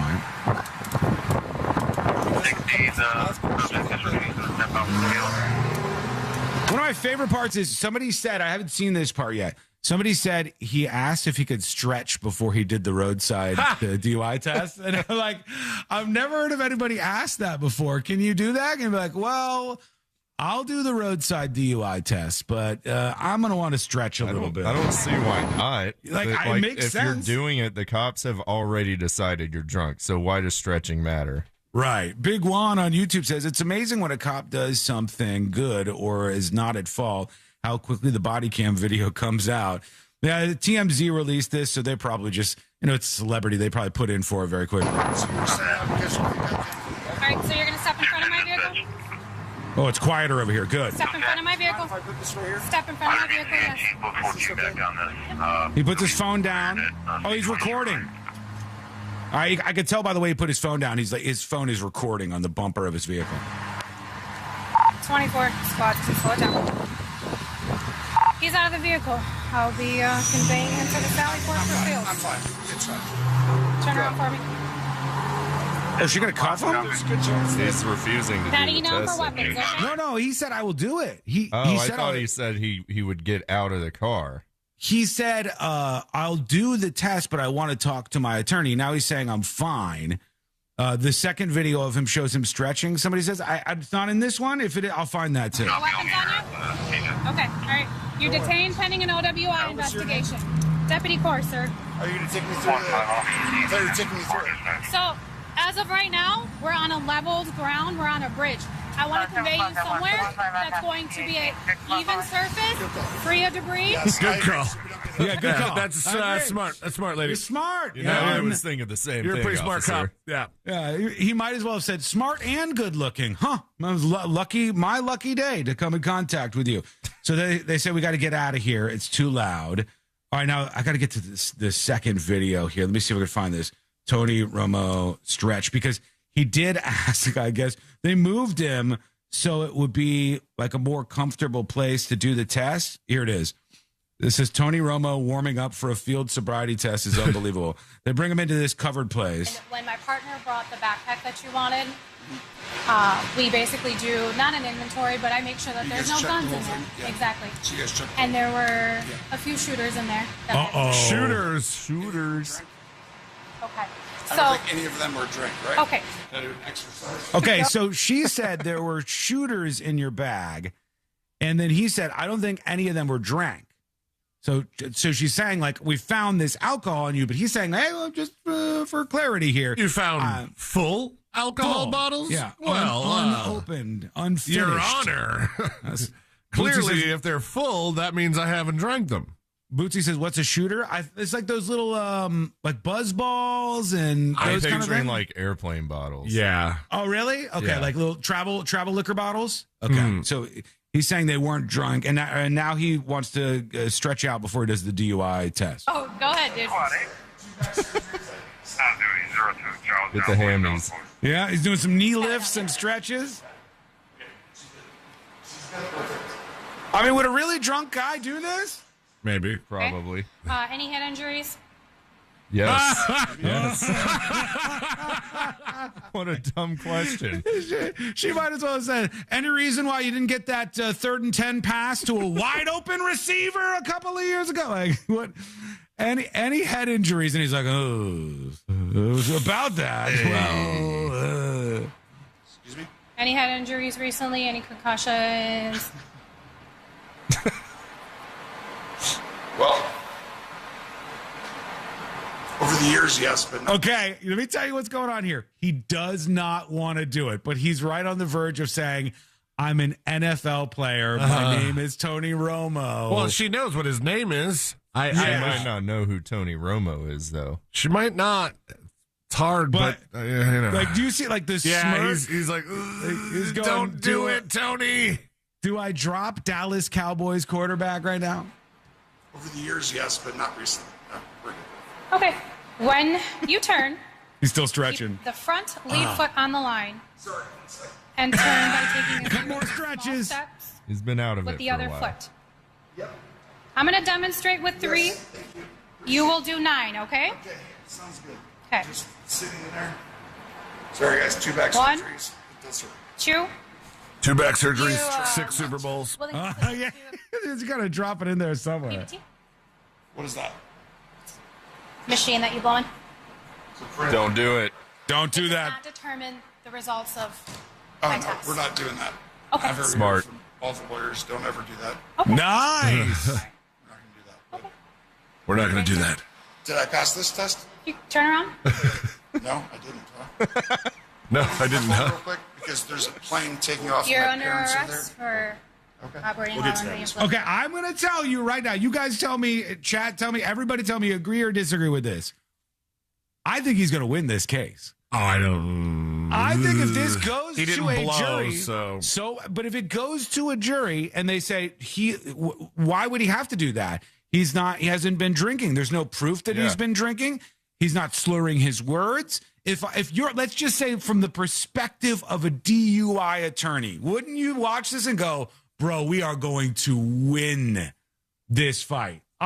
I think he's going to win. You don't think it's Eli? If I'm the attorney, I'm arguing that a man that's had 2 different back surgeries could not possibly complete a field sobriety test. True. Right. Yeah. And he didn't say, do you know who I am? And he didn't sound hammered. He was nice the whole time. Yeah, he was polite. I think like a jury would hear this and, be, if they were like, think about this in a very logical way, they'd be like, well, and I don't know, Celia, maybe you're right. If they can bring up that he refused a breathalyzer, is that something you can use to try to prove guilt in these cases? No. That's actually I don't know what the laws are in the state that he was arrested. You said Wisconsin was where they were, and they have some weird drinking laws. We've talked with Moses recently that where in Florida they made it a crime to refuse the field sobriety or to refuse a breathalyzer. Yeah, right. Or a blood test. However, that is kind of going to be up in the air because that seems like a violation of your 5th Amendment, maybe 4th. Maybe there's maybe a little bit of the 2. But it used to be, and like he said, I've heard this from plenty of lawyers, don't blow. He said that, he thinks not blowing is the best thing for him. That means they don't have any steadfast evidence that you had consumed alcohol. Only the video, which he handles himself pretty well. The stretching thing is a little weird, but I think people would just be like, well, he didn't say, do you know who I am? He wasn't falling. Like, imagine if you're on a jury and you're sitting there watching any random person in a DUI case where there's no breathalyzer and no blood alcohol level. If this person says, I come to you today, you can believe me or not, but on principle, I refuse to do these tests. I don't know about these tests. My lawyer friends tell me do not take these tests. Right. And they could give false positives. So I didn't want to do it and get a false positive. I felt like I was very in command of what was going on. I do agree that I think a DUI attorney would find favor with this case and with this video.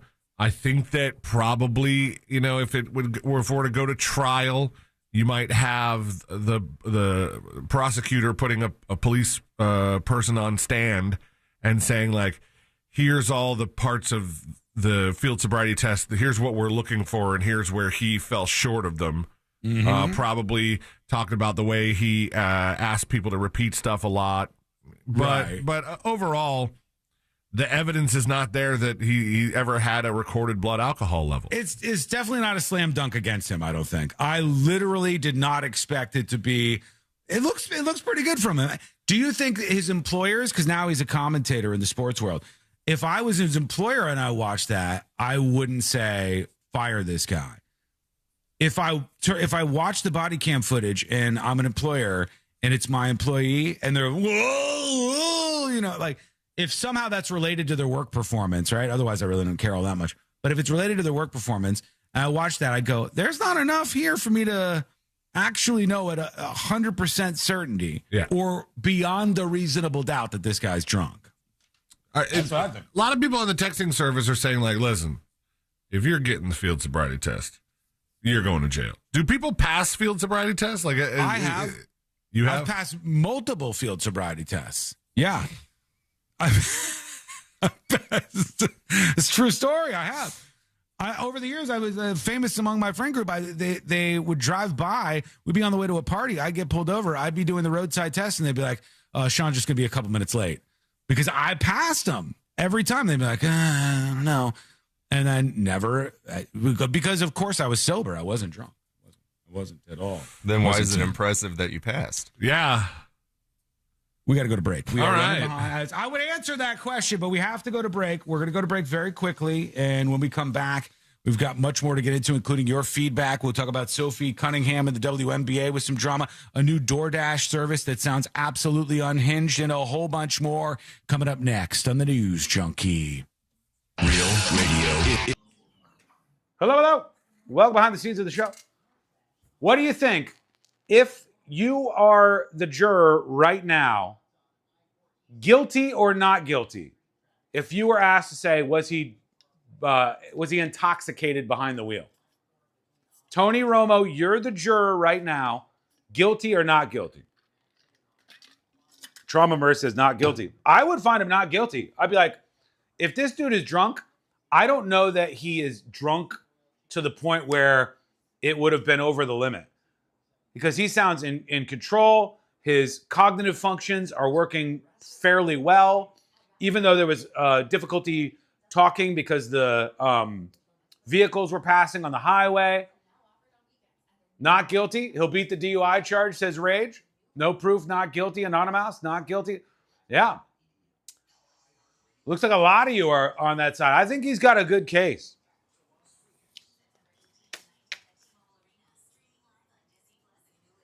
Hang on. Is C-Lane doing a live read?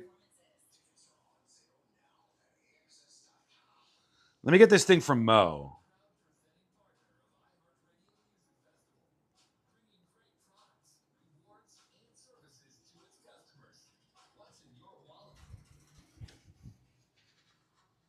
C-Lane, I just sent you the video Mo sent me. Can you see if they curse on that real quick?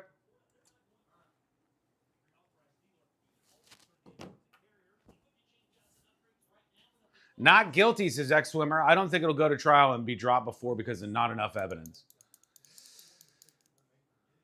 What does Stephen A. Smith have to say about that? It's not Stephen A. Smith. It's not Stephen A. Smith.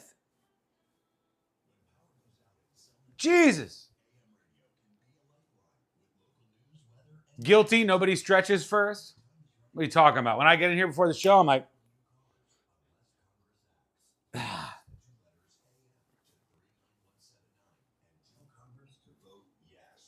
I do all of them. Your Almighty Jesus says, I've passed field sobriety tests even after telling them I had 8 to 10 drinks. Cops even dropped me off at a motel for the night. Look at this guy. Aura off the charts, man. He's able to charm the cops into a ride to the hotel. Rick says he'll spend $50K on a lawyer and he'll get it dismissed. It's OJ with a hamburger helper glove, and I love it. Thank you for getting it.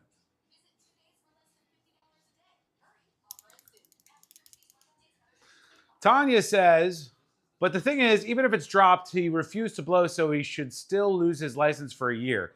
Yeah, I think that's the case, right? Doesn't it say, I don't have my license on me, but doesn't it say on the back of your license? Mine's a Florida license.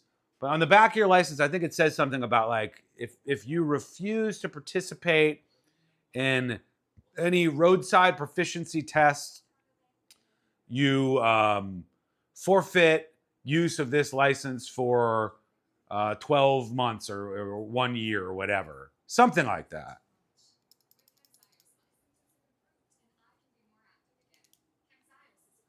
Is that George Jefferson? Thank you.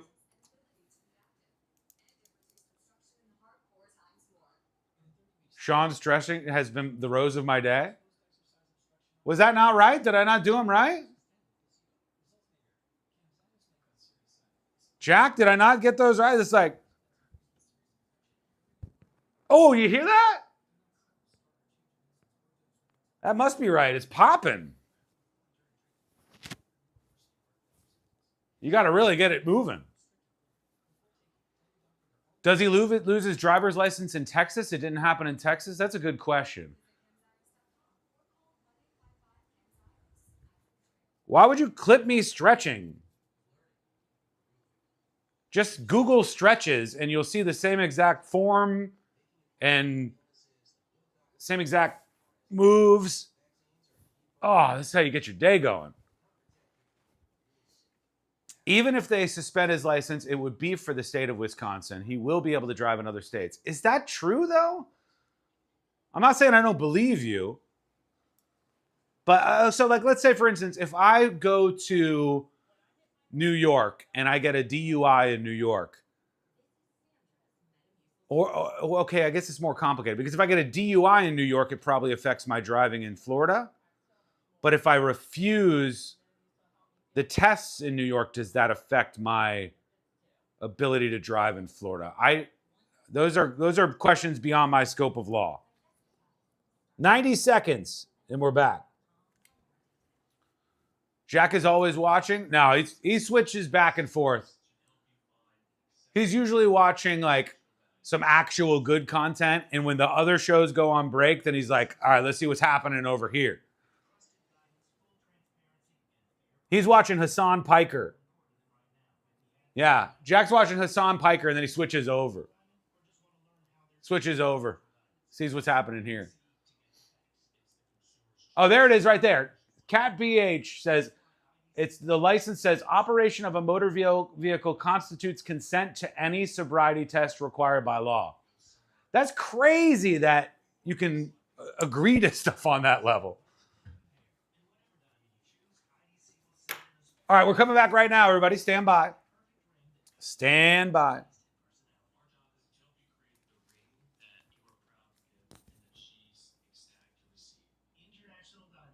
The show returns in 30 seconds. Our job is to help you create the ring that you are proud to give and that she's ecstatic to receive. International Diamond Center, Altamont Springs, Waterford Lakes, and Mall at Millennia. A lot of apps like to say they're free until they ask for your credit card. iHeartRadio is different. No required subscriptions, no trial periods, no surprise charges. We make money from our advertisers, not from you. It's the same radio you've never paid for. Live radio stations, playlists, podcasts, and artist stations, all in one app. So if you haven't already, download the free iHeartRadio app. Free radio. Always has been, always will be. Now wherever you go. iHeartRadio. Real Radio has your chance to win $1,000. Just enter this nationwide keyword on our website. Credit. CREDIT. Credit. Enter it now at realradio.fm and answer your phone if you get the call. Good luck.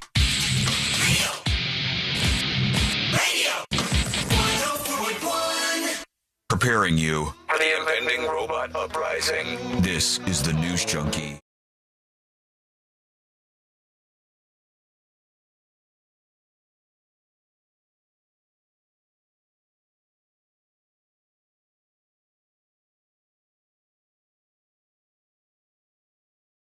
You're in a good spot, friend, hanging out with us right here in the world's most viral newsroom. Come watch the show and all the production behind the scenes here over at thenewsjunkie.com. Okay, a couple of things. Sealand, is it worth watching this clip about how weird the drinking laws apparently are? Yes, it's pretty interesting, actually. It's not really, I mean, I guess you would call them drinking laws.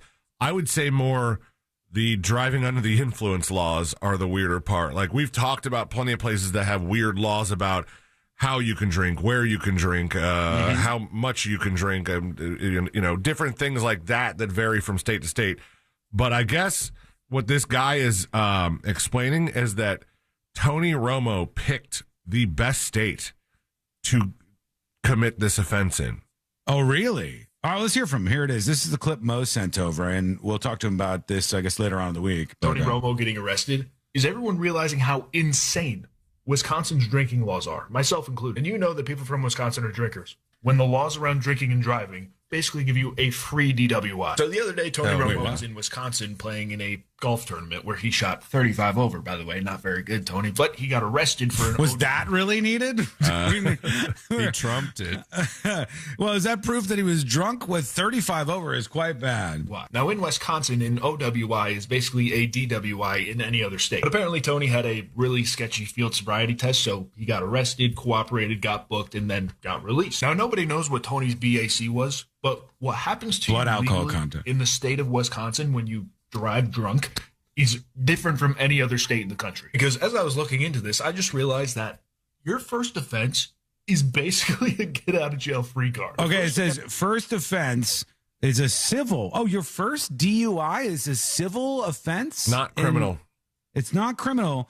It says your first DUI is a civil offense with a $150 to $300 fine plus surcharges, license revocation for 6 to 9 months, alcohol assessment, driver safety plan, possible something. IID, I think that's like the ignition device thing. No jail, stays for a on your first record. offense? Yeah. It stays on your record for life, though, and counts towards future offenses. But it's not a criminal charge. I think an OWI in Wisconsin. Go ahead. I think he's about to explain that it only stays on your record in Wisconsin. It only matters to get you to the second offense category. Okay, all right.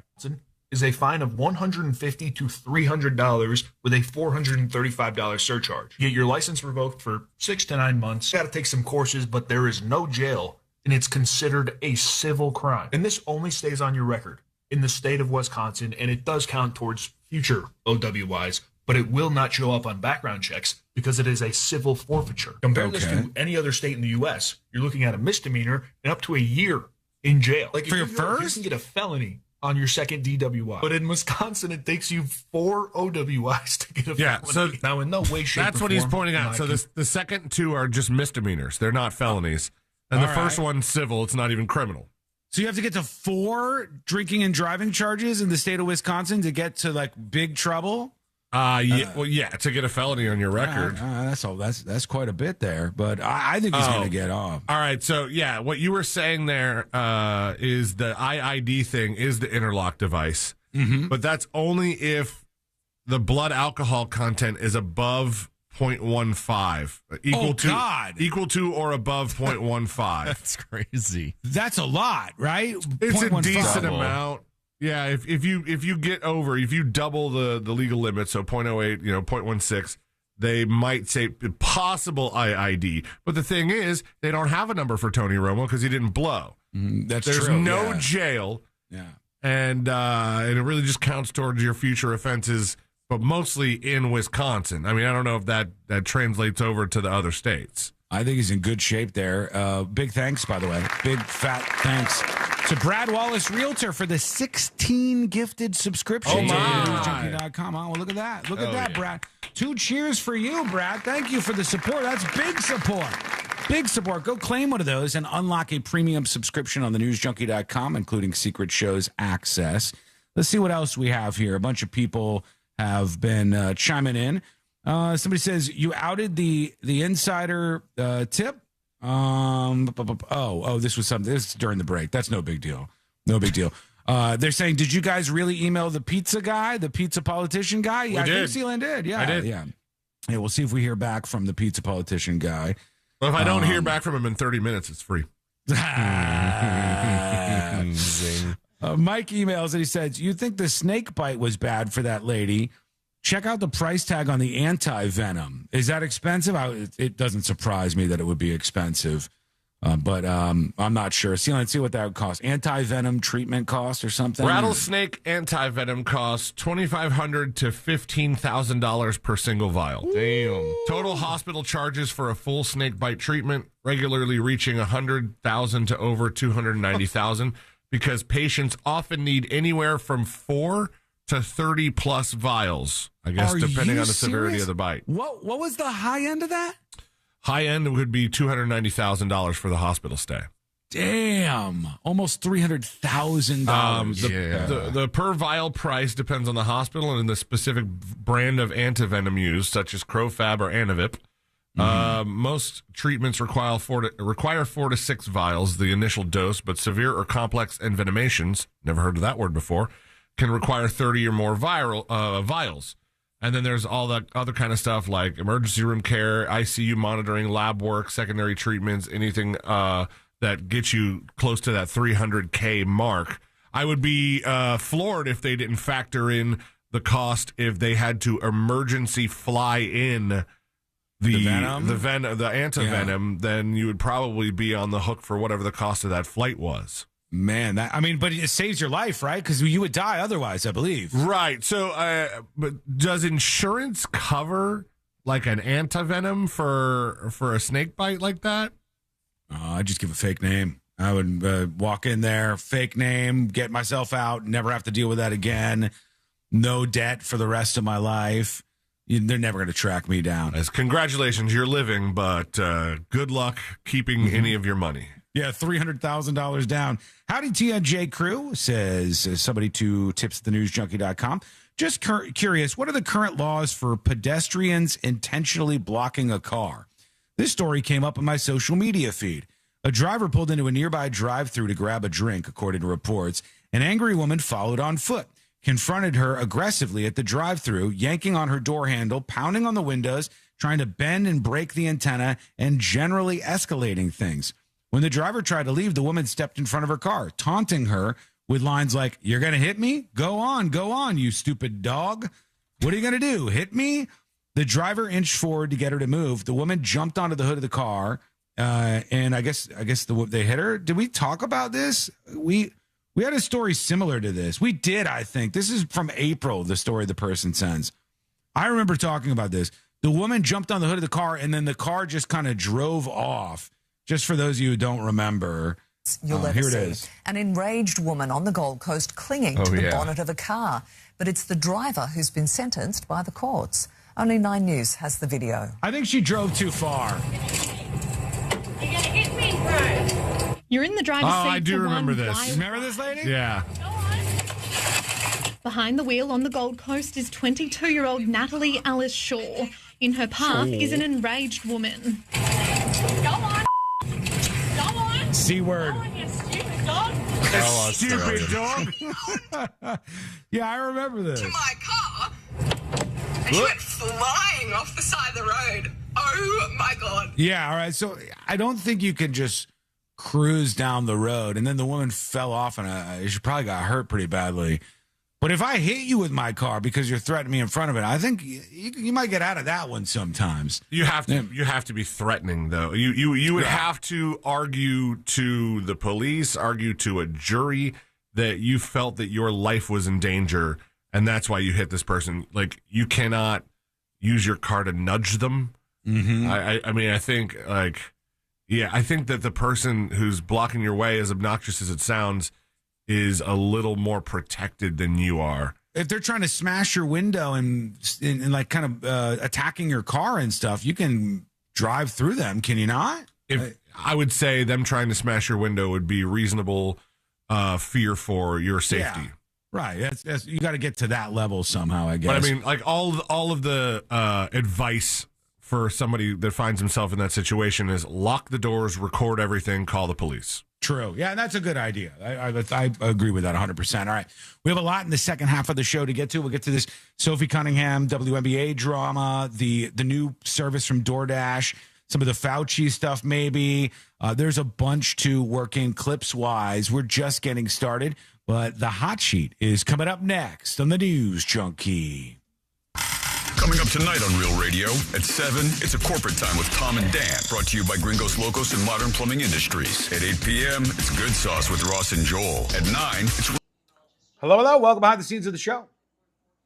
You guys are so spoiled. Anytime we talk about something for one segment branching over to two, there's always at least one person, and it happened during that segment too, where it's like, rapidly losing interest in this topic. I am yawning. I am rapidly losing interest in this discussion.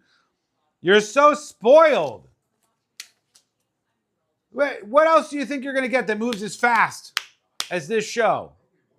Nothing. Nothing out there. All right? I think it's an interesting story. Get well soon, Kurt. What happened to Kurt?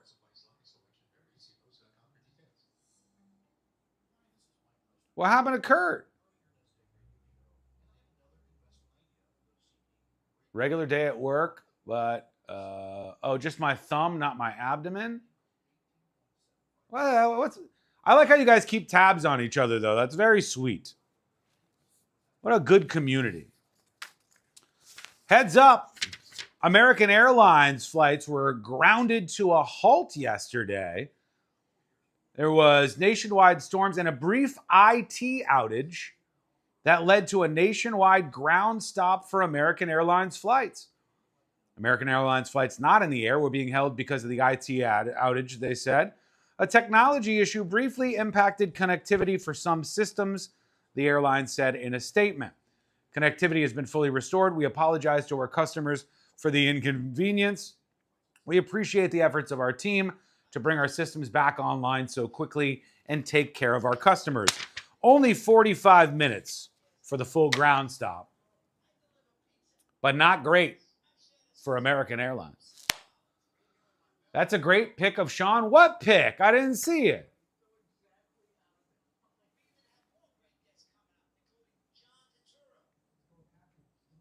Need an injury report on TNJ chat members? I mean, the most brutal thing that I've heard so far is somebody that said Biha got hit in the crotch with an axe. Now, that is a tough one. That is like, I can't even imagine the amount of pain that you go through. Just like, boom! Bless her soul.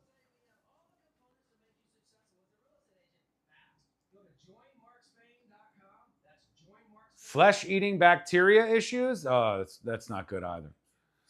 The hot sheet is coming up in just a moment. Stand by. Sophie Cunningham was playing a WNBA game, and there was like, now they've got the situation going where they have Sophie Cunningham supporters with signs at the WNBA game, and then Sophie Cunningham like protesters with signs. The only thing that really stands out to me about stories like this is people will say things about like controversial comments by Sophie Cunningham. This is the way a lot of media types will try to gaslight you, like legitimately in every sense of the word. They will absolutely try to gaslight you on stuff like this. Just to be 100% clear, nothing that Sophie Cunningham from the WNBA has said is controversial at all. None of it. Her comments about wanting biological men out of women's sports are not even slightly controversial. It's a trick pulled by a lot of media outlets to make you think that people don't agree with you. But they do. I think the polling on this that I've seen in the last year or so was the New York Times had a poll, and it was like 80% of people agree that biological men should not be in women's sports. NBC had one, and it was in the 70s. I've said this many times on the show. There are not many things that can get above 60% approval. If something has 70 or 80% approval, it is just a widely accepted thing. It is not a controversial thing in the slightest. But the articles will be like, Sophie Cunningham's controversial statement. What's actually controversial is the counter-protesters. That's the unpopular stance. The counter-protesters, her fellow WNBA players, which the WNBA seems to be populated by some of those most miserable, hateful players when it comes to stuff like this. People that see no need in like lifting up their fellow player in the league, and much more time is spent on like trying to get whatever their pet politics are out there. But don't let them hoodwink you on this stuff. It is not controversial, okay? It's such a weird thing to like socially enforce stuff like this. You're like, everybody I know thinks this thing is just sort of the acceptable thing. However, there's social pressure for me feeling this way.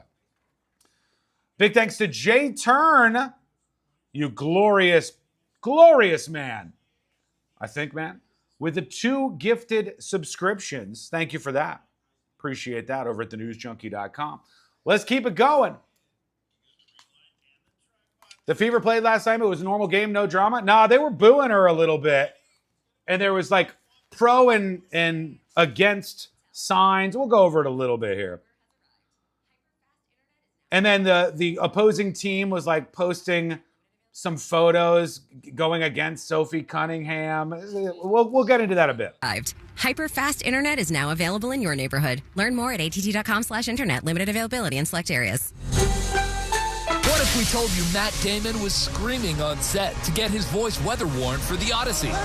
From the TikTok Podcast Network, Raiders of the Lost Podcast has the whole story about the biggest movies of the summer. Download the iHeartRadio app and search Raiders of the Lost Podcast now. This portion of the News Junkie is brought to you by that mortgage guy, Don. Don't miss the boat. Compare your quote with that mortgage guy, Don.com. Real Radio is on Instagram at Real Radio 1041. Sponsored by the law offices of Anajar and Levine Accident Attorneys. Call the law offices of Anajar and Levine at 1-800-747-FREE. That's 1-800-747-3733.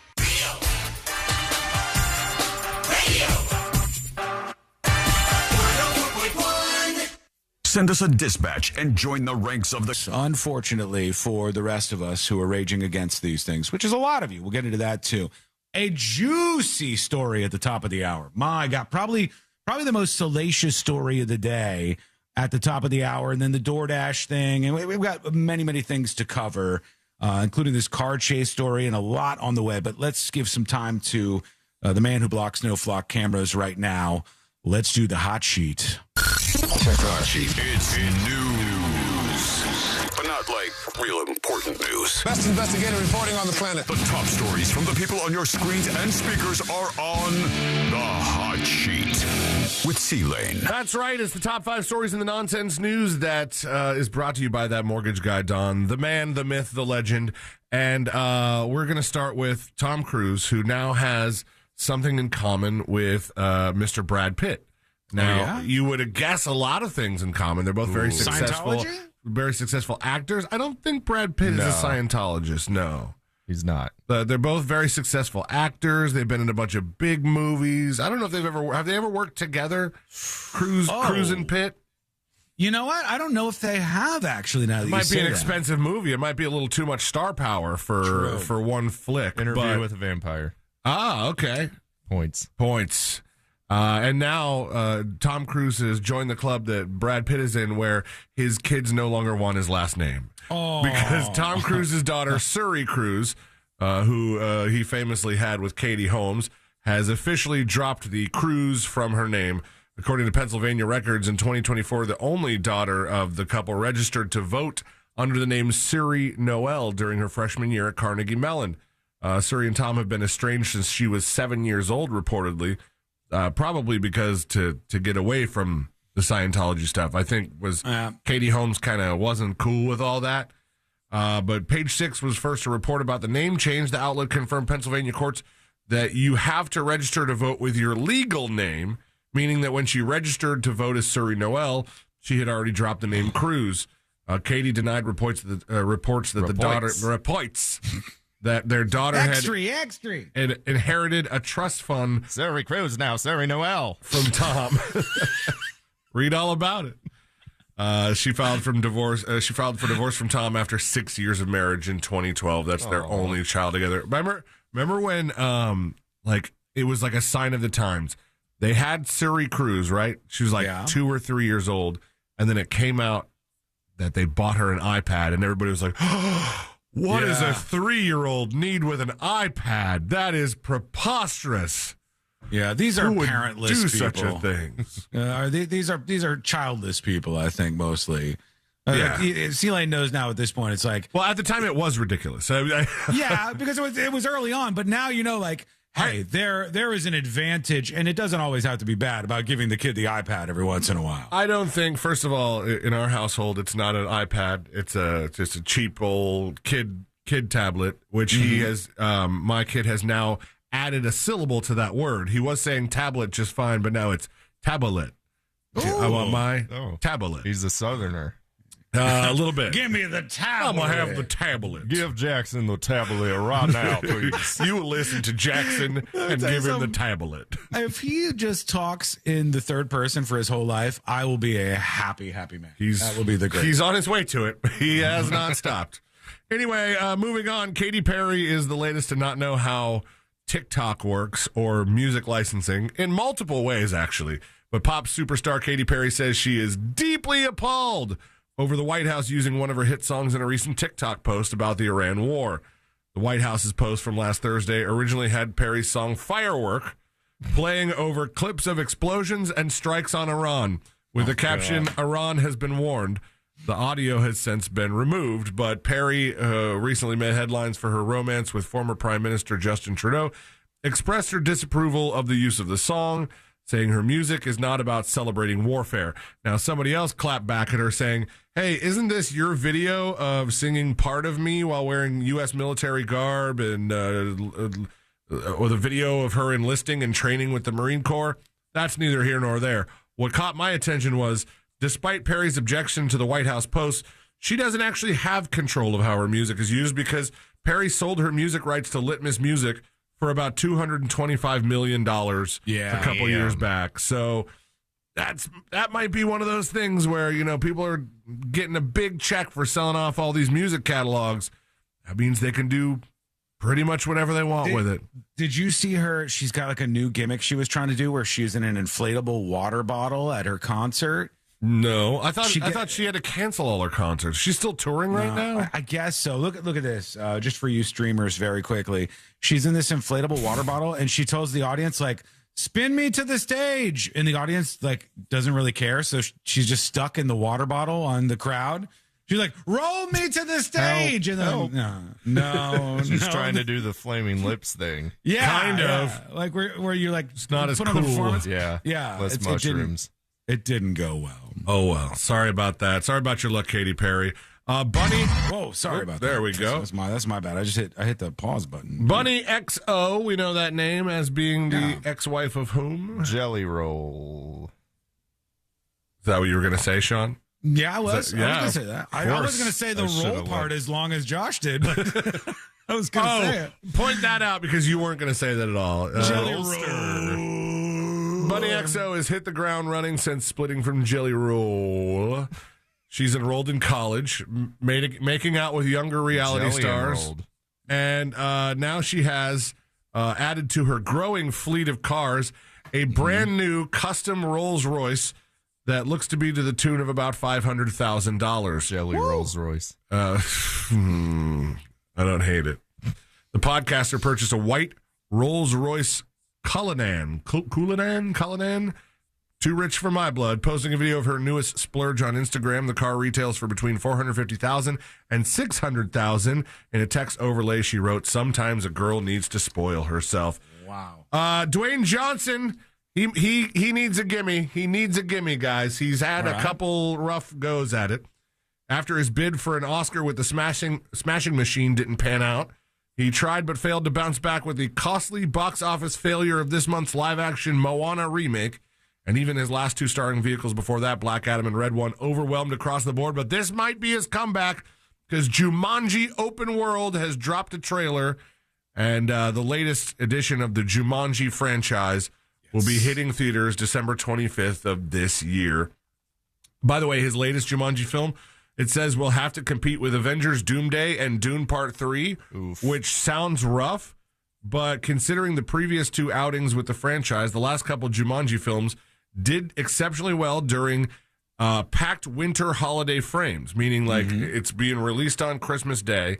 So it's going to be in... I like those movies. I know they're cheesy, but I like them. Oh, my wife loves the Jumanji movies. They're fun. And this one's about like the characters in the video game get transported into the real world. Right. As opposed to the people being sucked into the Jumanji world and having to do that. And last but not least in the hot sheet, this is very exciting news.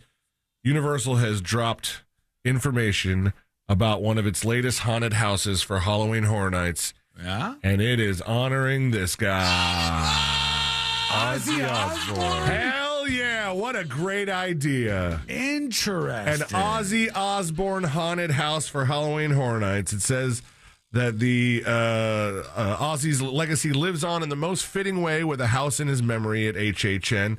Universal made the announcement a year after the metal icon's death, announcing the Ozzy Osbourne Prince of Darkness houses inspired by his prolific solo career. Guests can anticipate a wild ride as they climb aboard the crazy train for a terrifying trip through his disturbing world of rock and roll.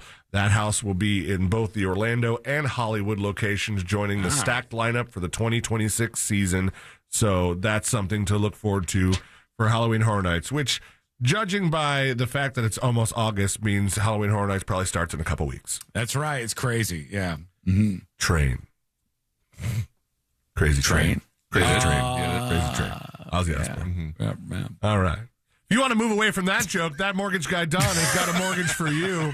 If your mortgage has a 7 or 8 in front of it already, you should be calling him for a refinance. You're paying too much. But if you've got a quote, the number one mistake people make is not shopping that quote around. So hit him up today at that mortgage guy. Why the delay? Why did that take you so long?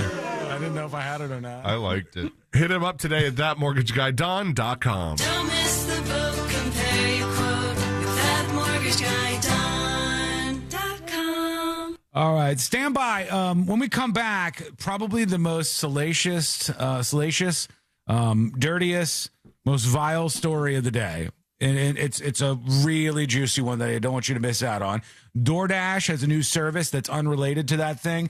The Sophie Cunningham WNBA stuff, we'll talk about that. There's a whole bunch more to get into on a busy Wednesday. It's coming up next on the News Junkie. Your chance to win $1,000 in your hand is minutes away on Real Radio 104.1. Brought to you by Mills Air. 2 left lanes are blocked now on I-4 eastbound before Michigan Street. Traffic's backed up from Orange Blossom Trail. There's a crash on I-4 westbound near Gore Street getting cleared up.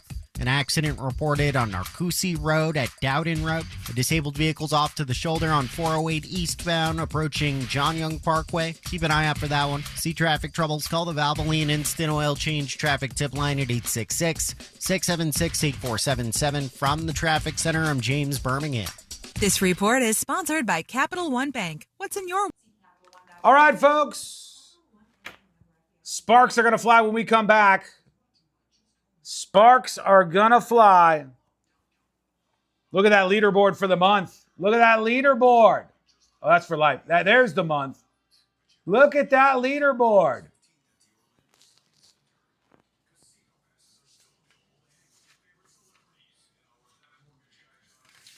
I'll give this to you guys here, just because I think it's interesting. The first female mayor of St. Paul, Minnesota, is now facing accusations that she sexually harassed cops. Here's what she did You're going to be the judge. You're going to tell me if you think that she sexually harassed these cops. Ready? Oh, hello? Hi. Oh, you're back?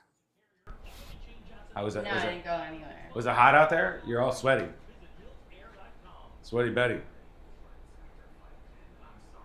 Welcome back. The sun finally came out during the day. Oh, it hasn't been sunny at all? Not during the day. It looks nice now. Well, it was yesterday, but the yard guys were here. Yeah. I had other shit too. Do you see anything fun out there? I saw a kitty cat. You saw a cat? You always see a cat. You see like No, I 8 don't. billion cats. I'm telling you, you got to get that app where it's like Pokemon, but you catch cats in the real world. I know where mine are. Okay. I look for them every time. Okay, fine. All right. Haven't seen Hopper or Cecile in forever. Hopper? Yeah. What's Hopper and Cecile? Two of the cats. You can't name other people's cats. They have tags on their neck. You cannot name other Maybe people's they cats. had the name tag. Why are you touching their name tags? Because I want to know what their names are. Oh my God. That's weird. That's weird. No, it's not. They love me. Yes, it is. You can't touch somebody else's cat. They follow me when I leave. You cannot touch somebody else's If cat. it's outdoors, I can. Yeah, that's I can touch anything outdoors. That's not a rule. Uh-huh. You can touch anything. You were just outdoors. What if somebody goes touches you? No, you can't touch other people. That's outdoors. You cannot touch somebody else's cat outdoors. You do not do it. Yeah. It's you don't know what's going on with that cat. I don't It's care. wrong, and you don't touch their collar for sure. Remember that next time you go out there. Whatever. Okay. Bye. Where was I, folks? All right. The St. Paul mayor, St. Paul, Minnesota, their newly elected first female mayor, is now facing claims that she sexually harassed her own police chief. Here's what she did. The allegations include a screenshot of a text message purportedly sent from the mayor, Mayor Kaoli, that says she was wishing a city employee a happy Wiener Wednesday and referencing hot dogs with the meme of the hot dogs. Happy Wiener Wednesday. Then she superimposed a St. Paul police officer's face onto a baby's body. And now they're looking into her phones. Happy Wiener Wednesday equals sexual harassment? Yes or no, chat? Sending Happy Wiener Wednesday to somebody in the office is sexually harassment? Yes or no? Inappropriate for a government employee?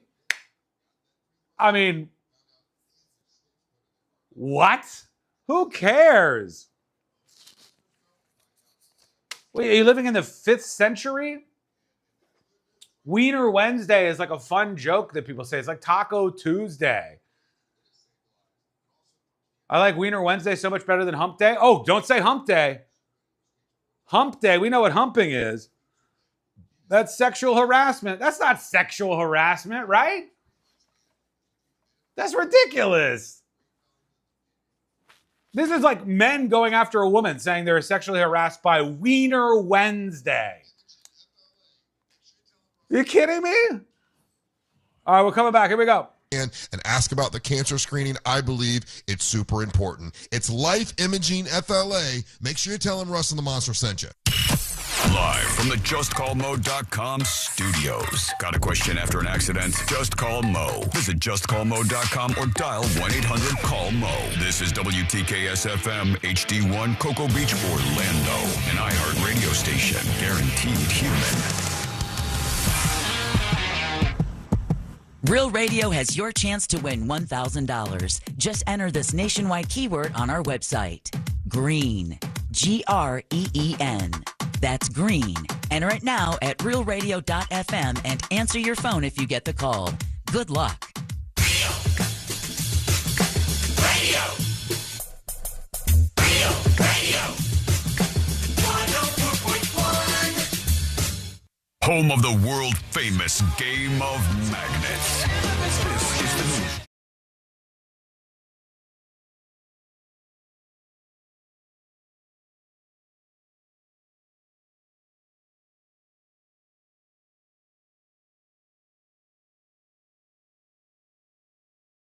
And you tell me if this is sexual harassment. All right. This is an unbelievable story that's coming up in just a moment here on the show. Learn more over at thenewsjunkie.com. We'll get to the Sophie Cunningham drama. We'll tell you what's going on with that. A new service from DoorDash that I think is pretty wild, and probably our most salacious story of the day. All coming up in just a couple of minutes here. But first things first, I had to throw this out. C-Lane, see if you can find anything more about this to bring me off of the ledge, because I feel like everybody has lost their sense of humor. I feel like everybody is like clutching pearls. You pearl clutching people ruin the world. You ruin common conversation. You make everything obnoxious. You make the internet obnoxious. You make the workplace obnoxious. You do all of these things that are so annoying. Here's the story. St. Paul, Minnesota. You guys ever heard of it? Yes. Yeah. Oh, yeah. Thought so. St. Paul, Minnesota, Josh and C-Lane. They just elected their first female mayor. And now there's an investigation over claims she sexually harassed people in government, including her own police chief.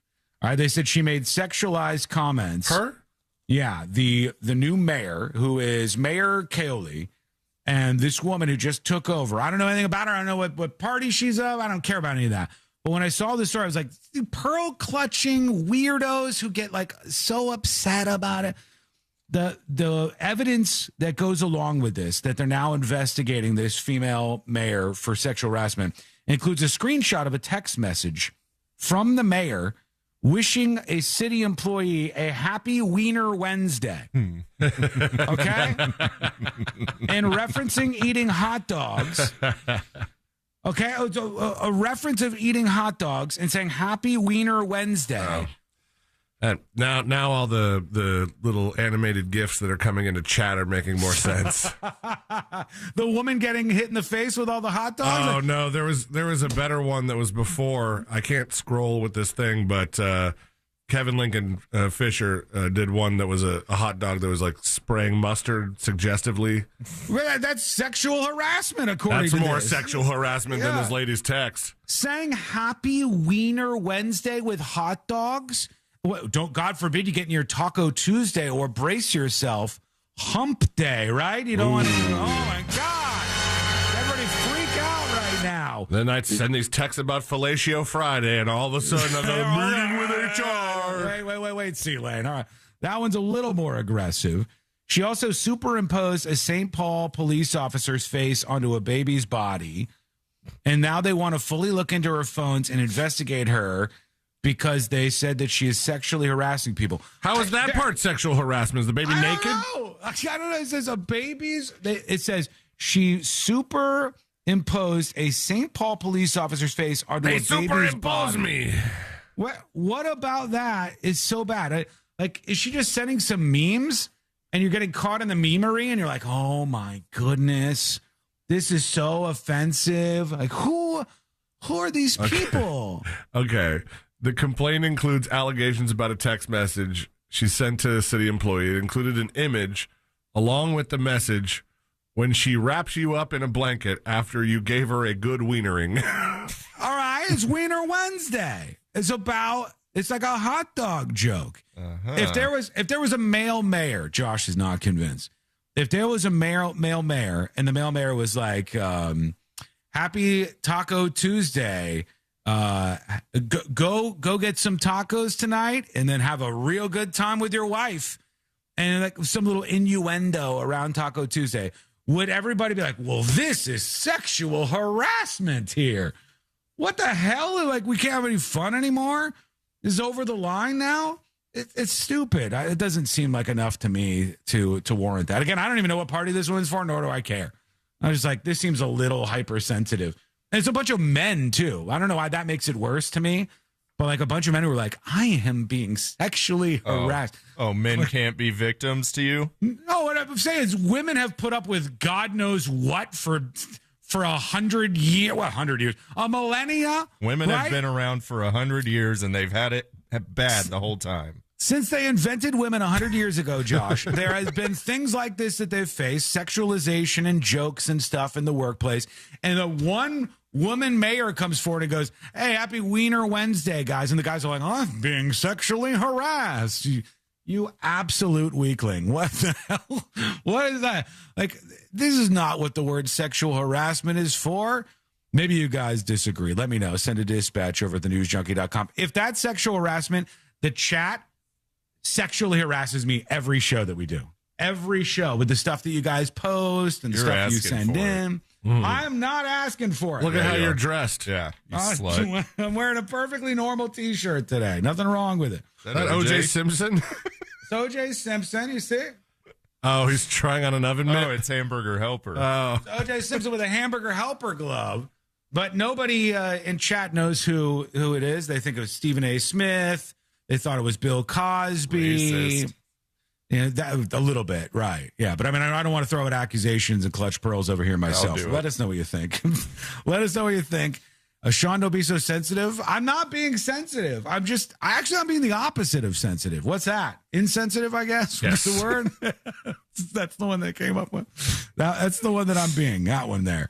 All right. Speaking of that, there is a little bit of commentary going on. I want to bring this to you, and I think it's funny, like especially the language around this in the media is what really gets me.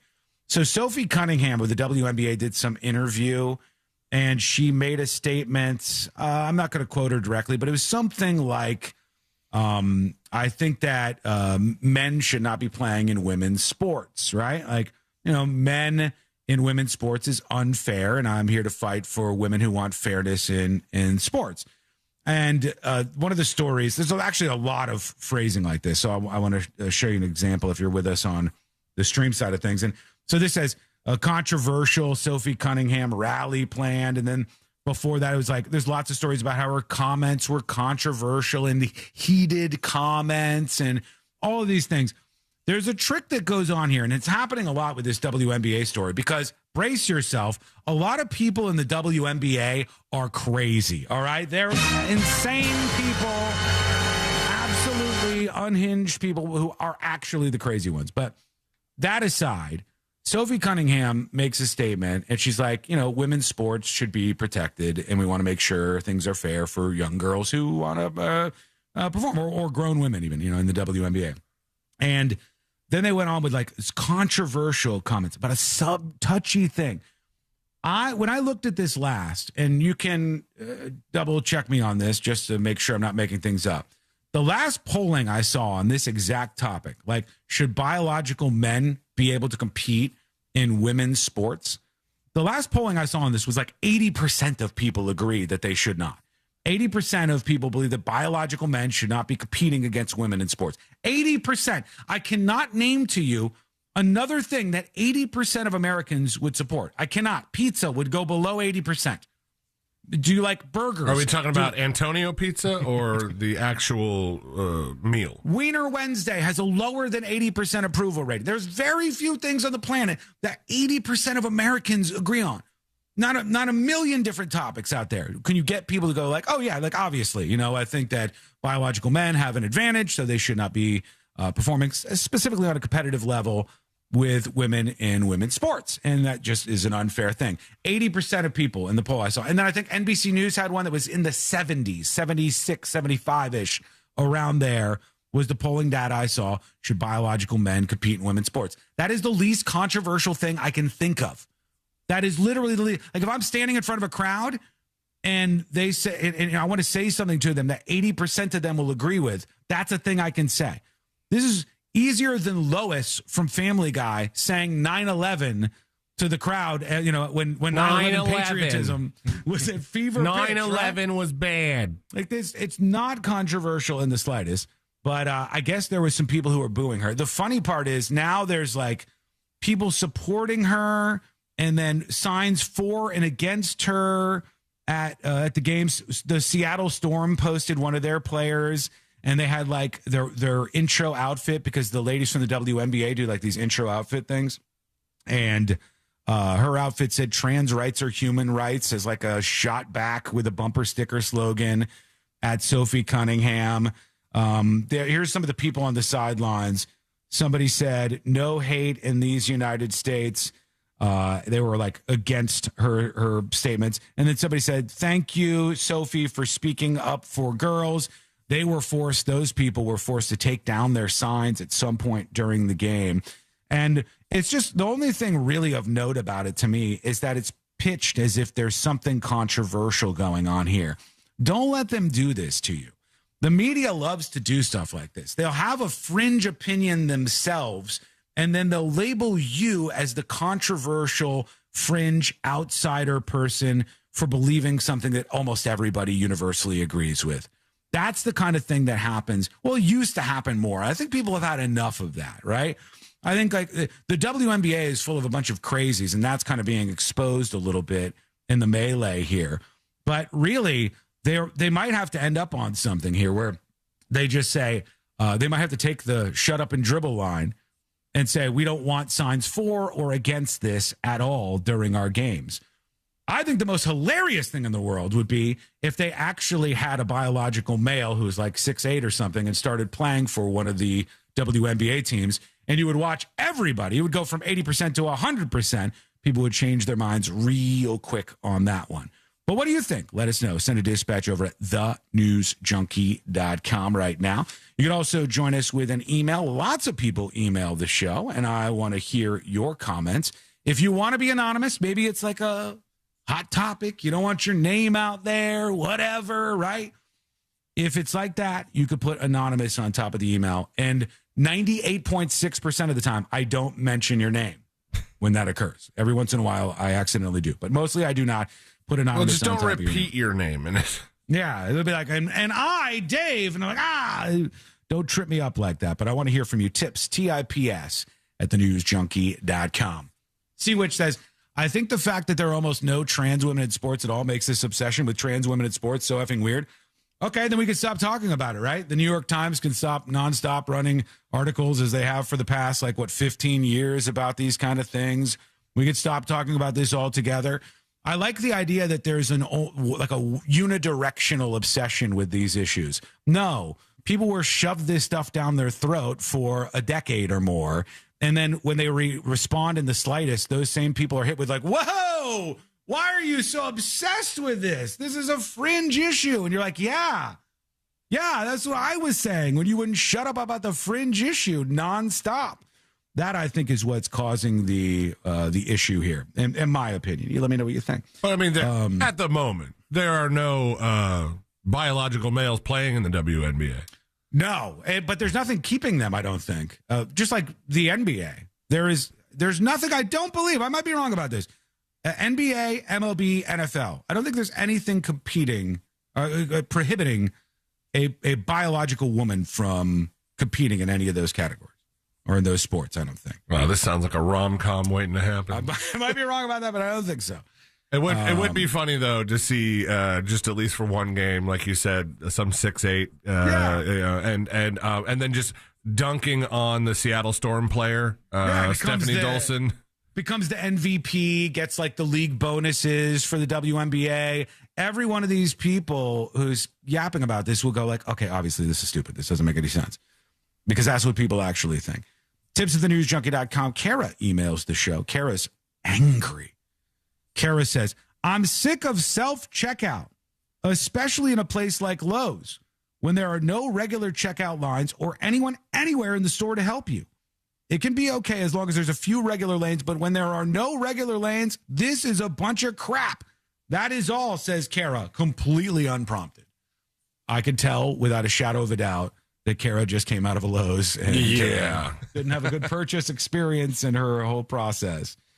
I think I might be the weirdo on this these days. I kind of like at least having the option personally. When we go to Publix, we go to the grocery store, we get a small handful of things, and then we go over to the growing larger by the week self-checkout area. We are in and out fast. I like it. I like that. Not you? You want the personal touch, Josh? I like having it bagged for me because I'm lazy. And B, I'm usually buying alcohol and scanning your ID at the self-checkout's a pain in the ass. Yeah, you have to do that. The little light comes on. And then you got to wait for the one attendant to come over and scan your ID. No thanks, bro. I'll get in line. Yeah. I think I'm not saying I want all of one or all of the other, but I think having it as an option, the self-checkout is, I do like. It's great when you're just getting a couple things. I use it as an alternative to the express lane, unless, like Josh said, the alcohol thing is annoying. But, you go to the other lanes if you have alcohol. I have the salacious story, the one that's a little bit, it's a juicier story that I do want to get into. We'll have to wait for that in just a moment. And then, as promised, the DoorDash story. You guys are DoorDashers. They've just announced they're hinting at a brand new service. I think I know what's going on here. I think I know what they're up to. And if they are, this could be a game changer. We'll see what's going on. We'll talk about the brand new DoorDash service that has people chatting today. That's coming up next on the News Junkie. AI predicts trends. We create moments. Real Radio 104.1. Guaranteed human. From the Clausman Law Traffic Center, car crash, call Clausman Law. Chat, send help. I have the GD DuckTales song stuck in my head so hard right now. So hard. Yesterday, I had the Gummy Bears theme song stuck in my head, and today, I have the DuckTales theme song. It's torture. It's like my own personal Gitmo. It's so bad. Play it for the last song today. Oh. Now do Chippendale Rescue Rangers. They're like that period of time. I'm going to say, and I might be wrong about this, 1990 to 2000, some of the most banger cartoon songs of all time. And they had choruses and verses. They don't do that shit anymore. That doesn't happen in 2026. Coco Melon has like a little bling noise that brings all the babies to the yard. But, oh, God, those cartoon intro songs, Gummy Bears, DuckTales, Chippendales Rescue Rangers, Darkwing Duck, absolute bangers. Absolute bangers. Where's Waldo song? Stuck in my head. What's the Where's Waldo song? I didn't even know Waldo had a song. Tailspin, that's a good one too, man.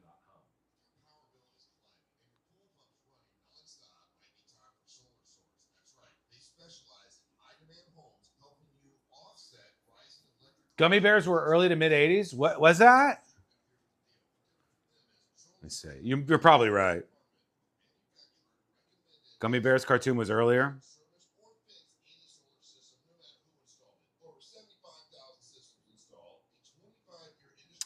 Adventures of Gummy Bears, 1985. 5 seasons. So it was 85 to 90, right around there-ish. Oh, Captain Planet, exactly. Captain Planet, that absolute propaganda slop wash, was made a television show I could not miss. Ted Turner hosing me down with his environmental propaganda as a child.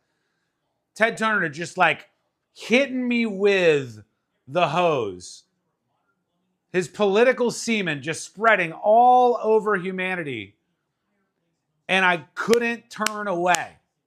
I was covered in Ted Turner's political semen because Captain Planet was a banger.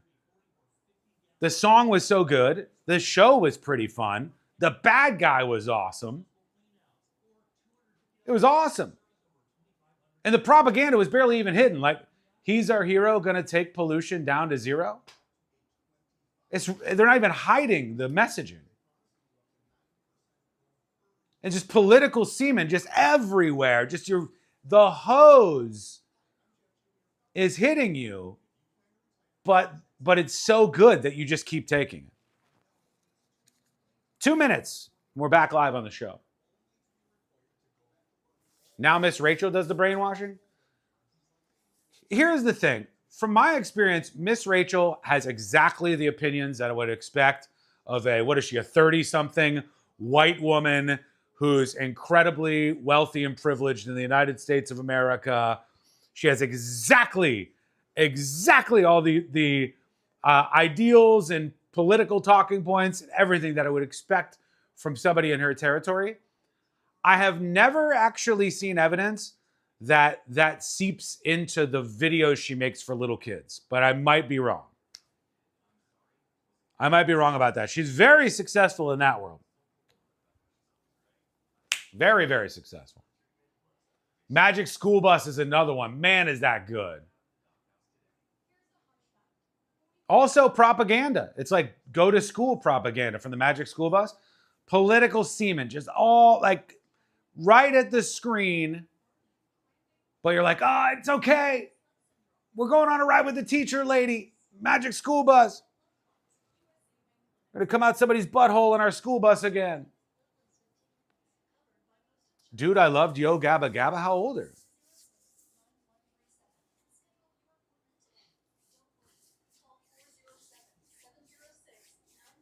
I thought we were trying to have a fun conversation. Are you getting verklempt? Are you getting upset? I wouldn't want to make you upset.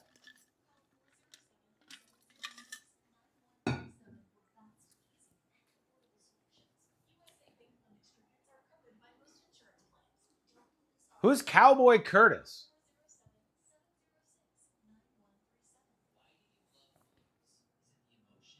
All right, we're back in 30 seconds. That's basically right now. Blue's Clues, another banger song. No, I watched Pee-wee's Playhouse a bunch of times. I don't remember all the characters, I guess. Oh, hold on. Came with its own problems. That's what made it great. The heart of the movie is Rocky and Grace, and their friendship is hard-earned. Open your free iHeartRadio app, search Raiders of the Lost Podcast, and listen now. Real Radio has your chance to win $1,000. Just enter this nationwide keyword on our website. Green. Green. That's green. Enter it now at realradio.fm and answer your phone if you get the call. Good luck.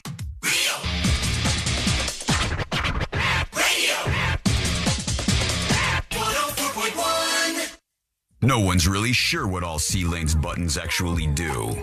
This is the news.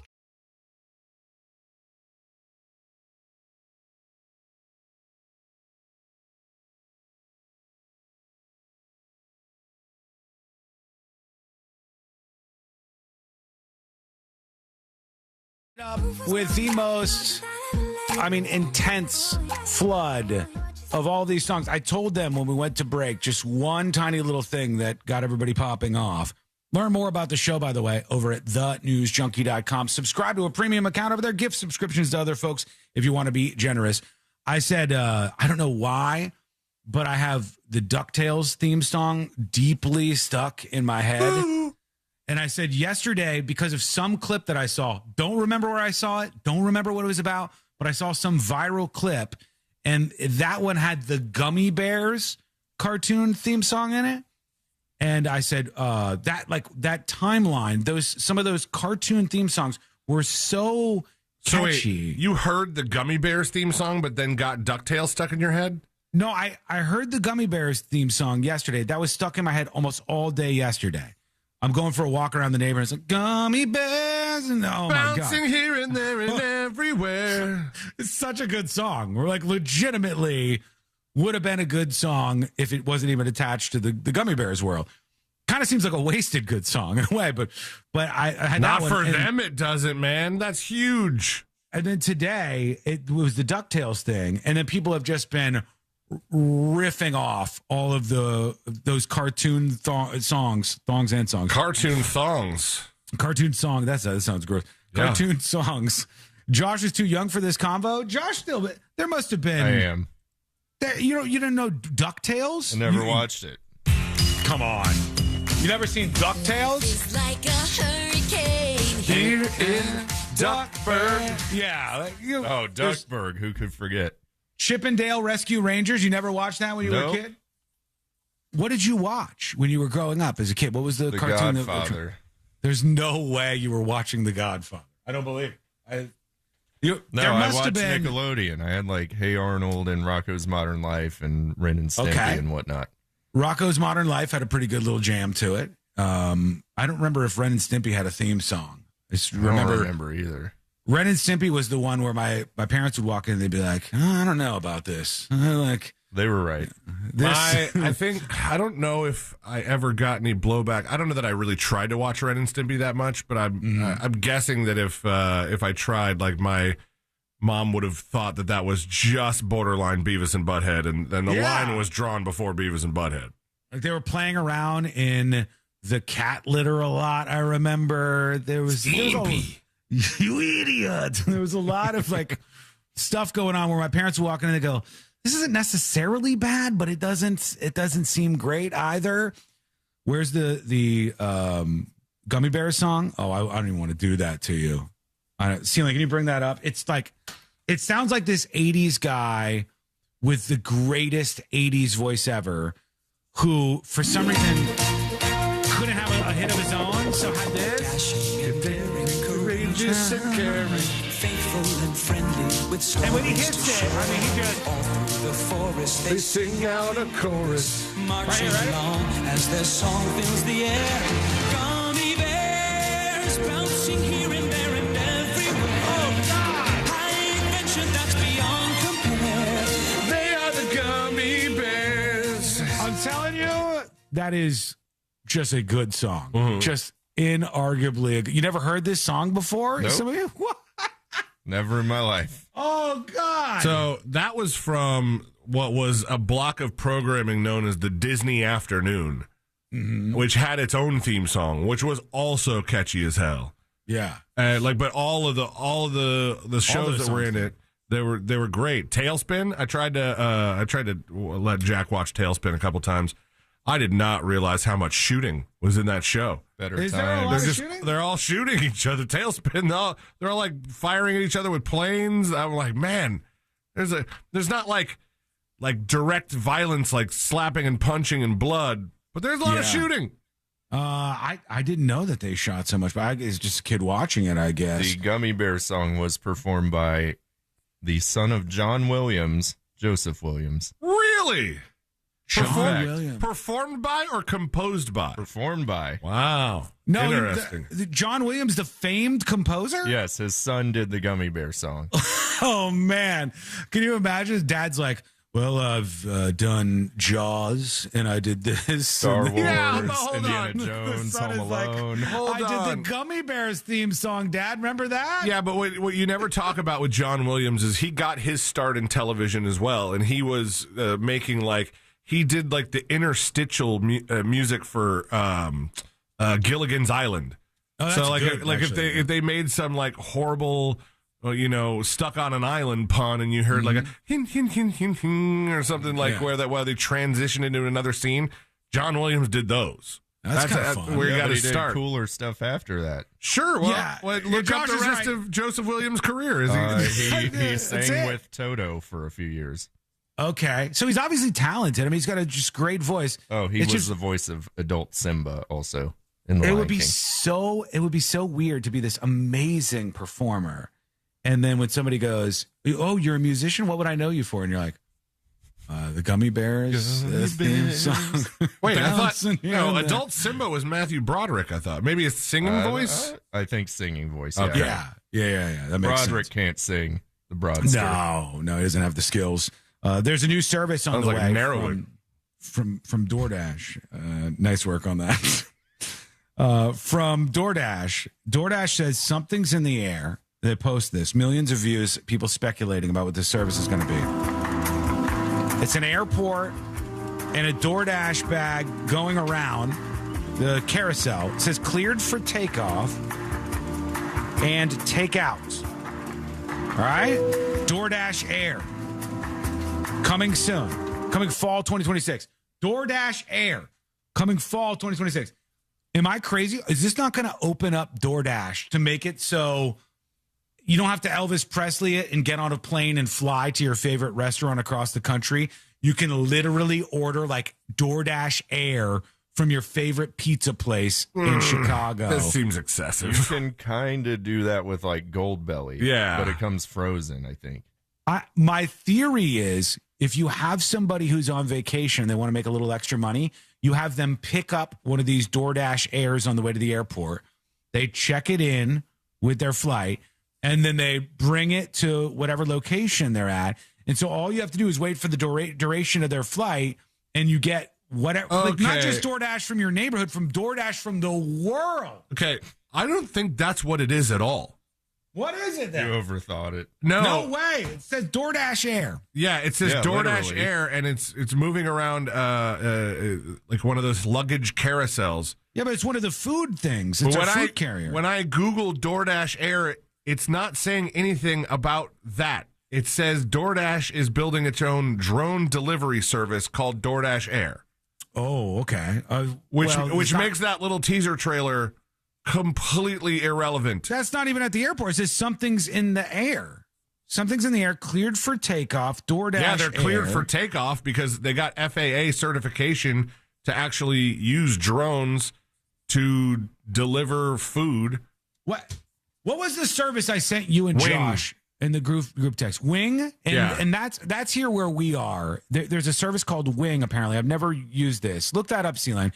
I see you typing already, so you're already doing it. But look up this Wing service. So Wing is what can I get? Wing is from Alphabet, which is Google's company. Walmart and Alphabet's Wing have officially launched their residential drone delivery service in Orlando, making its Florida debut. Operating in partnership with Walmart, the service delivers small items and groceries weighing up to 2 pounds within a 6 to 8 mile radius from select store hubs in as fast as 30 minutes. Okay. That's pretty fast, actually. 30 minutes, you get your stuff droned to you. Did you say how much it costs, or was there no price on there? The thing that you sent us said like, "Oh, your first delivery is free," but I'm not seeing. Let me look a little bit they're further. not in my area yet. So you think it's drones? You might be right, C-Lane, because somebody commented drone delivery incoming, and DoorDash responded with the eyes emoji, like the big eyes reaction. Mm-hmm. DoorDash gonna fly to me, big eyes reaction again. They're kind of like hinting at what's going on here. Now, I really think my idea would be better. I think you get people who are coming back to their city and they're about to get on a flight, and you let them be temporary DoorDash delivery drivers through that process. So say they're going from Chicago to Tampa. That is a 2.5 hour flight from Chicago to Tampa. And somebody goes, I'd like to place an order. And you put your favorite Chicago pizza. Wing's not in my area either. Sons of bitches. And then they fly that in. It's like 2-3 hours, but not bad. Some people are saying Gold Belly. Gold Belly does this. Gold Belly will ship specialty food items from restaurants across the country, but it is not nearly that fast. They like freeze pack it or whatever, and they send it, and it takes a couple of days or longer to get it. I want to be able to say, man, this place in Los Angeles, let's say In-N-Out. I want an In-N-Out burger today. I've got to have one. And I can get that ordered. Somebody flies it all the way over to where I am, and then I can eat that. Like, that to me is a good business idea. That idea seems hard to pull off and excessive. It is excessive. I agree with that. Hard to pull off because, all right, say you need to have so many dashers. That's what they call DoorDash people, dashers. You need to have so many of them signed up for this thing that just where they happen to opt in on the way home from vacation or maybe on the way to their vacation. Mm-hmm. And this, luggage could get lost. That's true. You could divert. There's all these things that could go wrong with this. Also, now you're having to perhaps pay to check this particular luggage or have an extra carry-on, depending on what carrier you're using for your airline. Could you get sick too? Maybe? I don't know. You could, but Maybe. The other thing is you have to have somebody that's going to the right destination at the right time, and there would have to be so many of them going to different places that it would just be really hard, and to me, sounds like something really expensive, whereas Gold Belly is kind of already providing the thing. It's all expensive. Gold Belly's expensive, too. It's so good, but it's very expensive. Bootsy says, "Oh my God, wings available in my house. I'm ordering something. I almost want to order something too, just to have a drone deliver something to me." Yeah, I want to see it too. What's kind of curious to me is the videos that they're showing of these wings. There's like 1, 2, 3, 4, 5, 6, like 8 or 9 like propellers on this thing, because it looks like it looks like a biplane almost. Maybe not biplane. Maybe I'm getting that wrong. Maybe a polyplane. Is this all right? This is it. Wing offers drone delivery. This is medical supply. All right, Wing drone delivery. Oh, Walmart. Yeah, I think you talked about that. Fastest 30 minutes. Let's see. Here it is. Atlanta, Wing Drone Delivery is landing in your neighborhood. This is for Atlanta when We've it came partnered out. with Walmart to bring you drone deliveries in as fast as 30 minutes. It does, and then it drops Just it on download you. the Wing app, place your order, eggs, and let us handle the rest. They're flexing. Our drones that fly they can high do it above without traffic breaking and them. deliver your order True. right to a safe spot in your yard. This was literally a competition when I was in school back in the day, and now the drones just drop the eggs out of the sky No for special fun. equipment needed. Just a little open space and you're good to go. Okay, so you need like some open space for them to drop it, and then the drone will come over to your place and drop it off. And I want to do that just for the experience of watching the delivery process.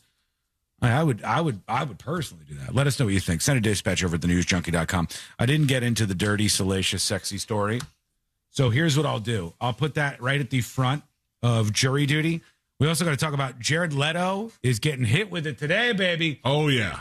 Jared Leto, accusations coming out about that guy. I'll tell you what is being said. And he had to say a sentence that you never want to say as anything. A celebrity, just a regular-ass person. You just never want to have to say that. Has he made a response? I haven't even heard a response. Yes, yeah. Oh, I'll okay. send it over to you. All right, okay. We'll get to that. It's coming up next on the News Junkie.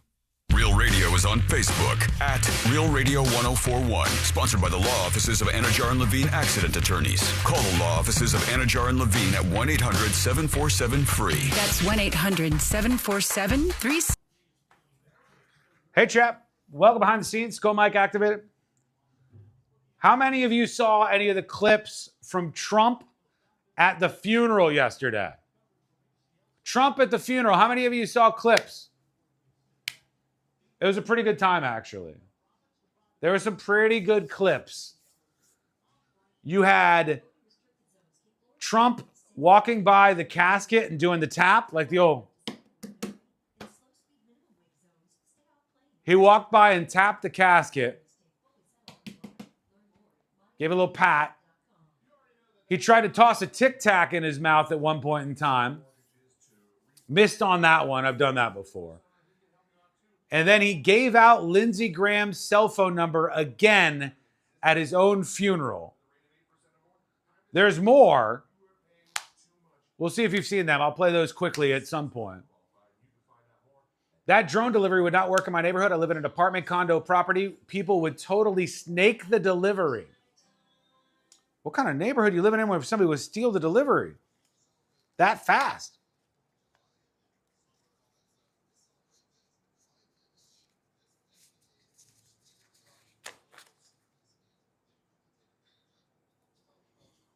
All right, let's see what else we have for you. We're getting close to the power hour. Oh, update. An update for you. Remember this guy? Remember this guy? That was the attorney caught in the Coldplay moment, making out with another attorney. They're high-profile attorneys working for OpenAI in a big law firm in New York City. They got caught making out with each other by another awkward dude in Central Park. And the guy has now been suspended from his job. The smoocher has been suspended. The 45-year-old Nathaniel Cullerton, a partner at the law firm, was placed on leave amid an investigation into the video of him making out with Kelsey Borensweig. He has been suspended over the viral video. I'd be curious to know the grounds for suspension. I don't know. It's very strange. Dragon's Fury, thank you for 22 months as a premium subscriber.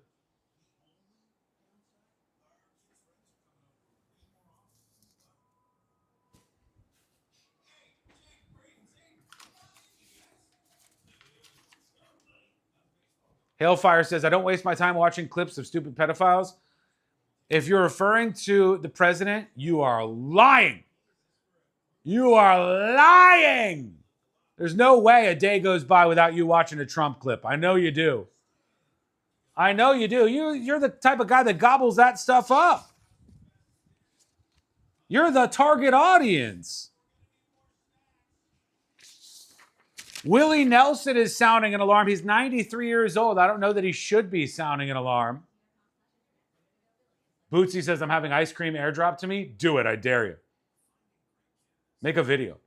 Legendary musician and activist Willie Nelson has sounded the alarm over a looming tech threat to American farmland. Willie Nelson, now 93, posted an open letter on his social media accounts, lashing out about the possibility of a data center being built in his hometown of Abbott, Texas.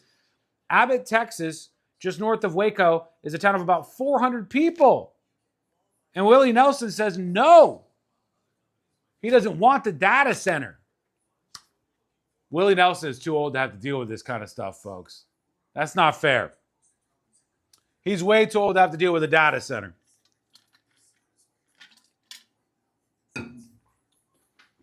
Without knowing anything about this at all, I side with Willie Nelson. I like him. Jury duty's on the way. Gonna get juicy.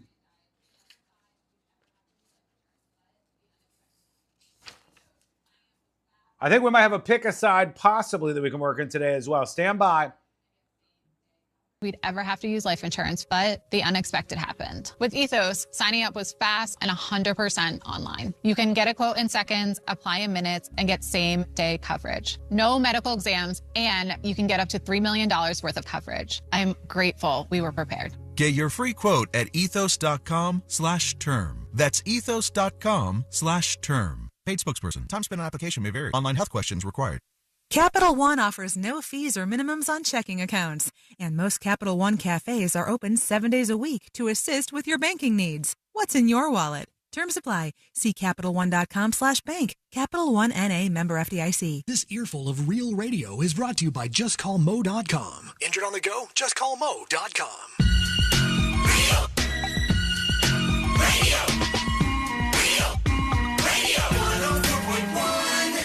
Helping to spread awareness, or whatever the new buzz term is, for not actually doing it.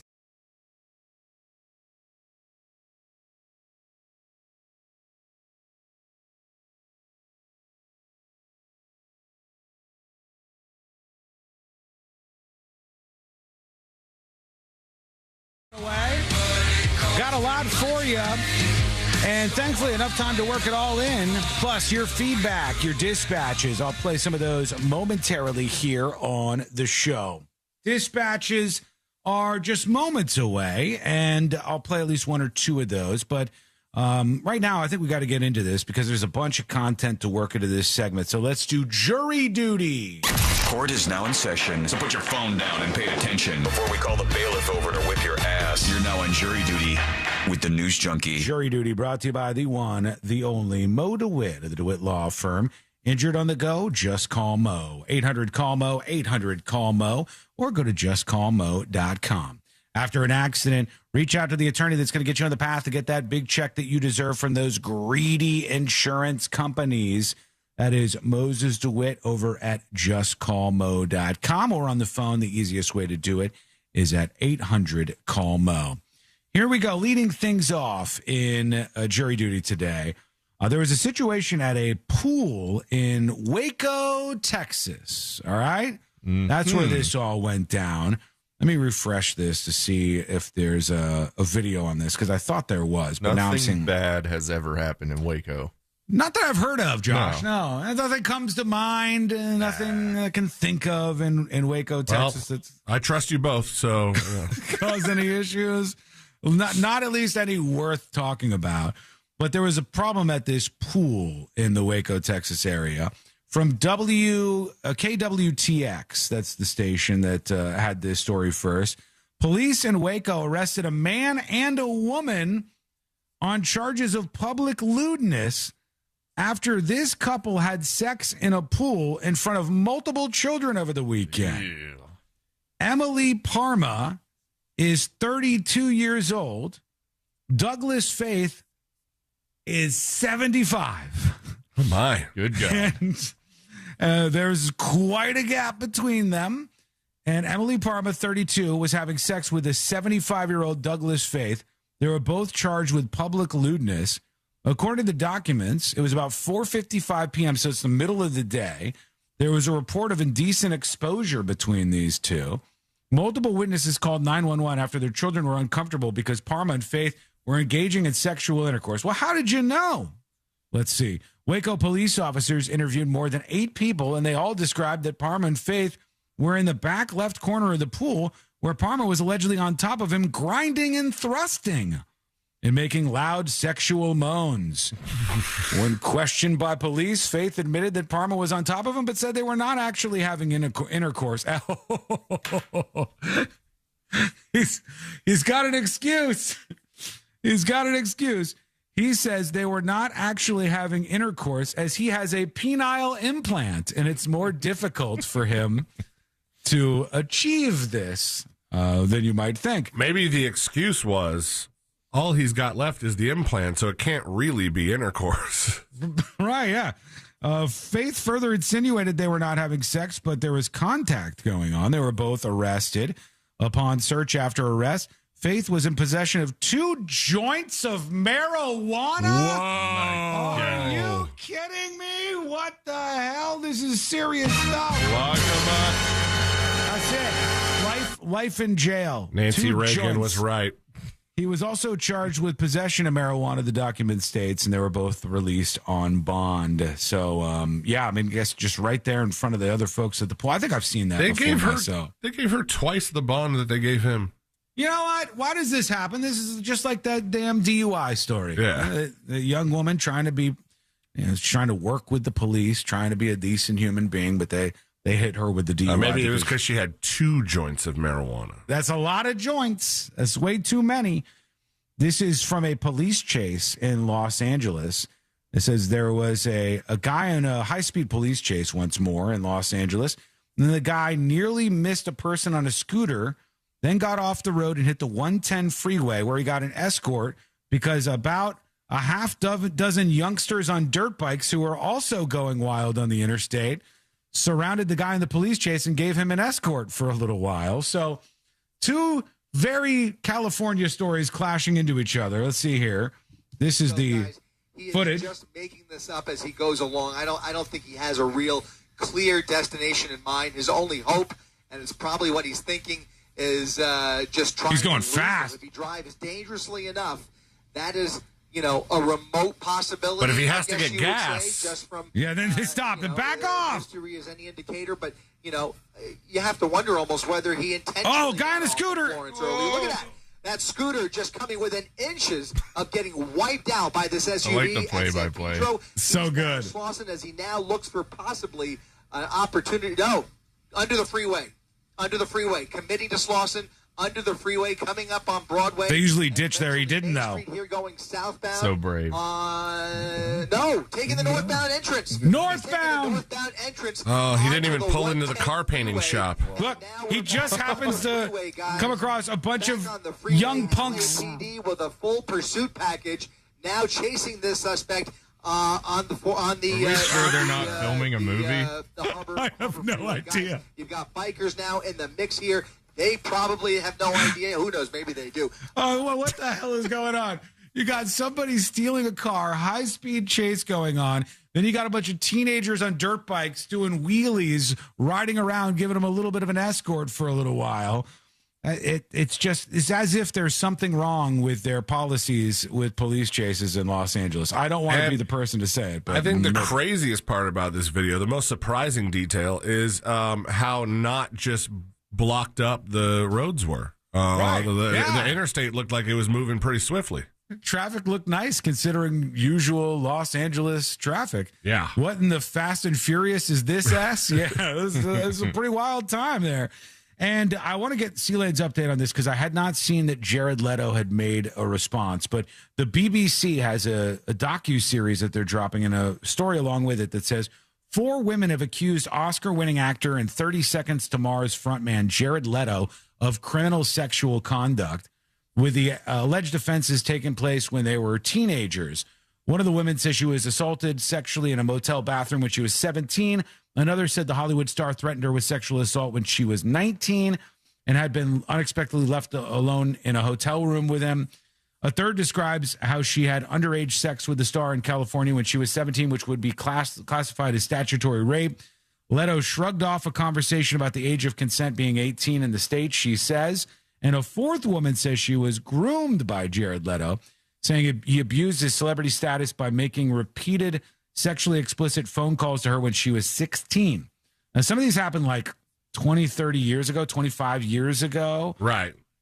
Between 2002 are the earliest. The fourth woman, 2016. The one that said she was 16, also said he later sent her an NDA that she refused to sign. But I think we've talked to Moses about this before. NDA, a contract like that cannot protect a crime. So even if she had signed it, she's fully, within her rights to go to the police and make this sort of allegation. So real quick before his statement, because I haven't seen what he says, it seems to me like maybe his attorneys and his handlers realized he's got a problem. They tried to go back and get those younger women to sign NDAs way after the fact. That's what they were doing? No, it doesn't say a timeline. It just says the fourth woman claims Leto groomed her with sexually explicit phone calls when she was 16 and later sent her an NDA. It doesn't say how much later that she refused to sign.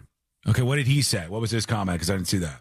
It was just a very quick one. It's very guessable. I mean, you want to take any stabs at what he might have said? I am innocent.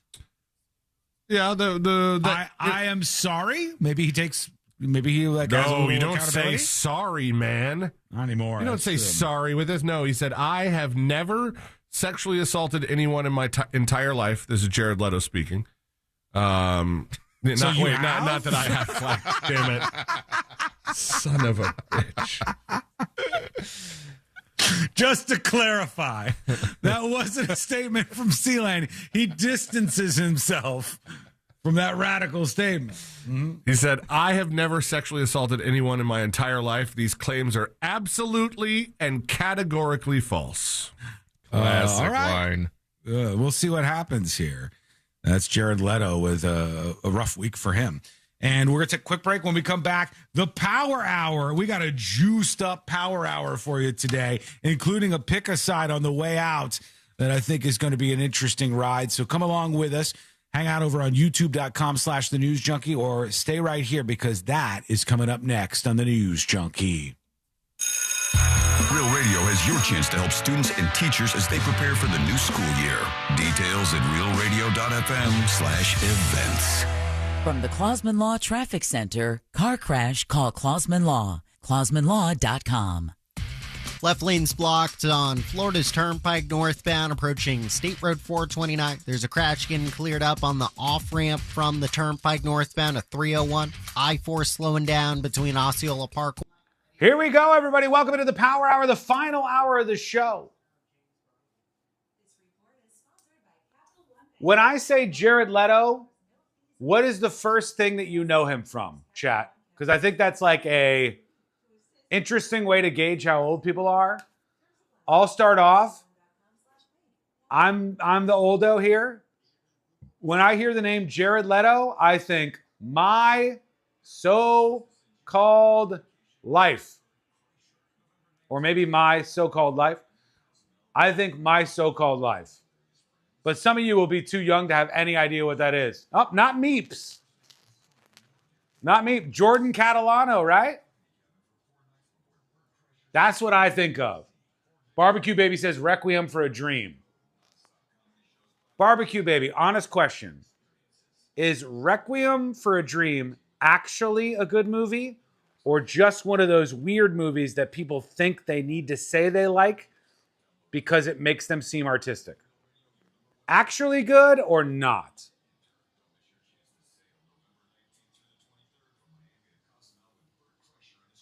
Morbius or Tron? Joker. That was the worst GD Joker, I think, in the history of Jokers. And that includes like the old TV ones. We're like, the Joker here, see? I got a lot of jokes for you. I'm the Joker. Like that. Worse than the I'm the Joker, baby. Worse than that guy. Jared Leto below him. It's a great movie that I will never watch again. It's horrible. He's also from Fight Club. Sharkbait's right.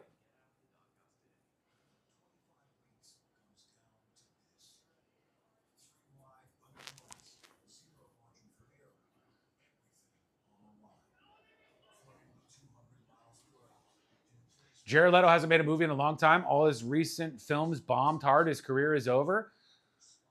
Morbius was notably bad and very, very much morbed on and mocked and memed. The memery was heavy with the morbs. Then Tron has generally not done well domestically in the US, I don't think, right? I don't think. Tron Ares was bad.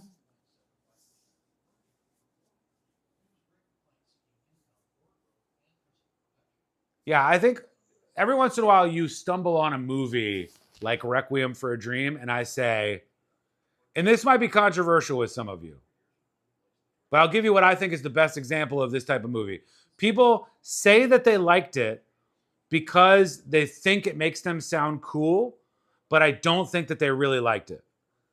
And the two best examples that I can give you that I think both suck, but this is like sacrilege: Train Spotting,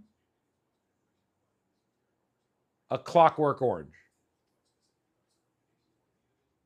Those are the best examples I can give you of movies that people watch and they want to seem smart and artistic and like they've got a galaxy brain on them. So they watch the movie, and even though they don't actually like it because they're dog shit movies, even though they don't actually like it, they're like, oh, it's so good. Train Spotting changed my life. So good. You never want to rewatch them? Yeah, right. Some of those movies I actually do like. Like Kids. Kids is a bomb movie. Kids was so good. And I think that's what gave us like Chloe Sevigny, right? Kids. Kids was so good.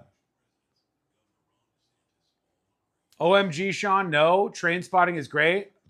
Train Spotting is absolutely not a good movie. American Psycho's good. That one's actually good. Malware just says, you guys are retarded. Just scattershot at everybody. 2 minutes. Yeah, Train Spotting and A Clockwork Orange are just those kind of movies where I feel like people walk away and they say, I can't say I didn't like this. It's like Black Panther. How do you feel about Atlas Shrugged? I've never seen that. I know the story, obviously. Party Monster is one. Great movie, but I'll never watch it again. 90 seconds and we're back live on the show with the Power Hour.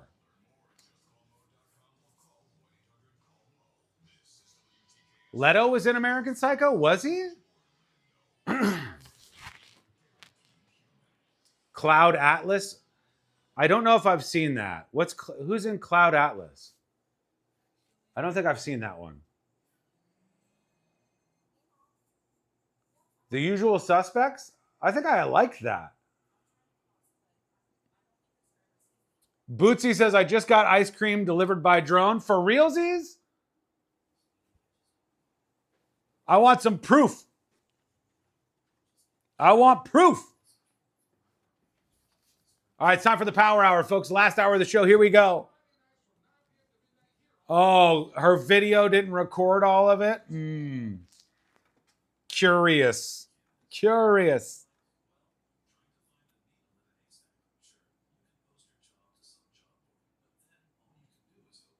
Cloud Atlas is actually badass.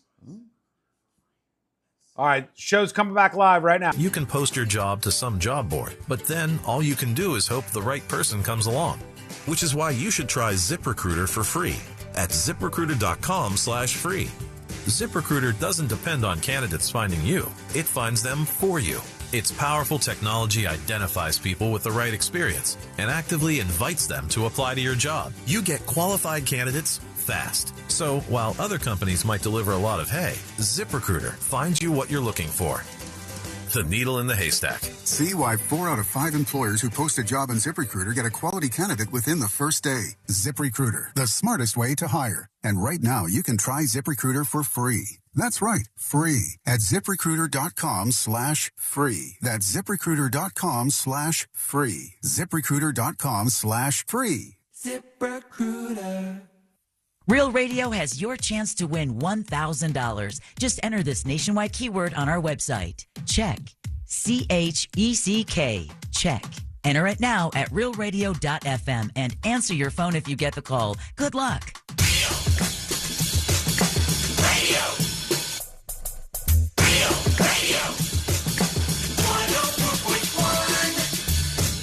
Forever hovering over life's great dump button. You're listening to the new.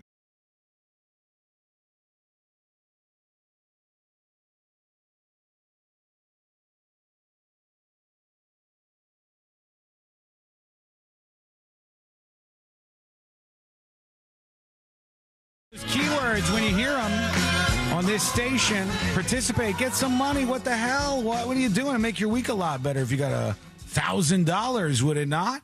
Learn more about the show over at thenewsjunkie.com. What are you so excited about over there, C-Line? You look like no, we were laughing about an interaction with old boss man Bradshaw that we were having during the break there. We randomly kind of spiraled into one of those where were you when for big events, like big newsworthy events. And he had mentioned 9/11. Then he mentioned the Challenger, and I'm like, okay, He was on one of the flights during 9/11. People don't know that. He was actually one of the hijackers. No, what else? I'm sorry. No, but then he got to the Challenger, and, of course, now Fowler's out of the question because he wasn't alive for the Challenger. And I go, well, I said, I was swimming. And he goes, huh? And I said, inside my mother. And then he went, and he just walked off. I was like, well, sorry, bud. It's better than what I thought you were saying about him earlier. Did you tell him about that or no? No. Before the show, C-Lane kicks on his microphone in his studio, and he's like, I'm fighting this off. I'm still feeling a little rough.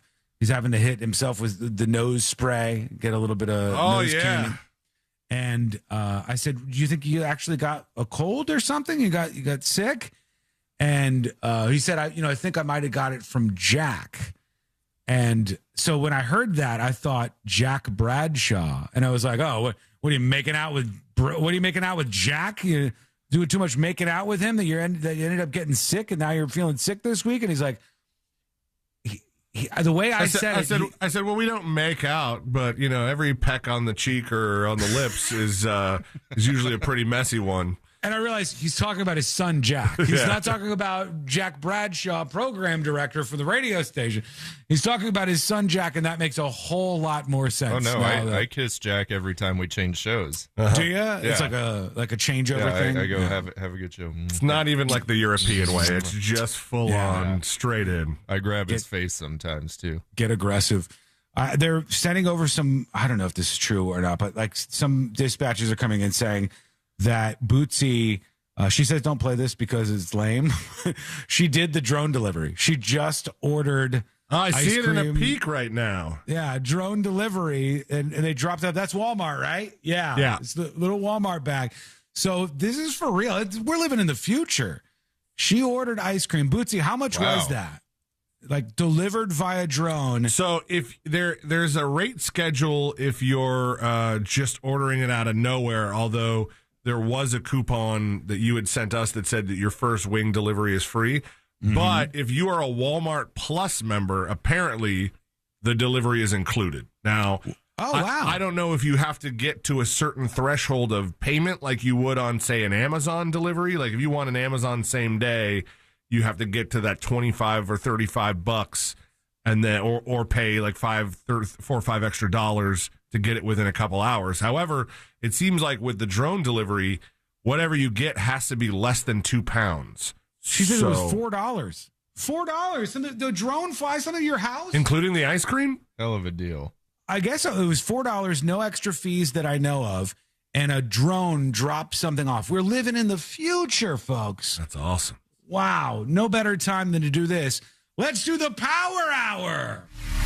They said it couldn't be done. Then they said, yeah.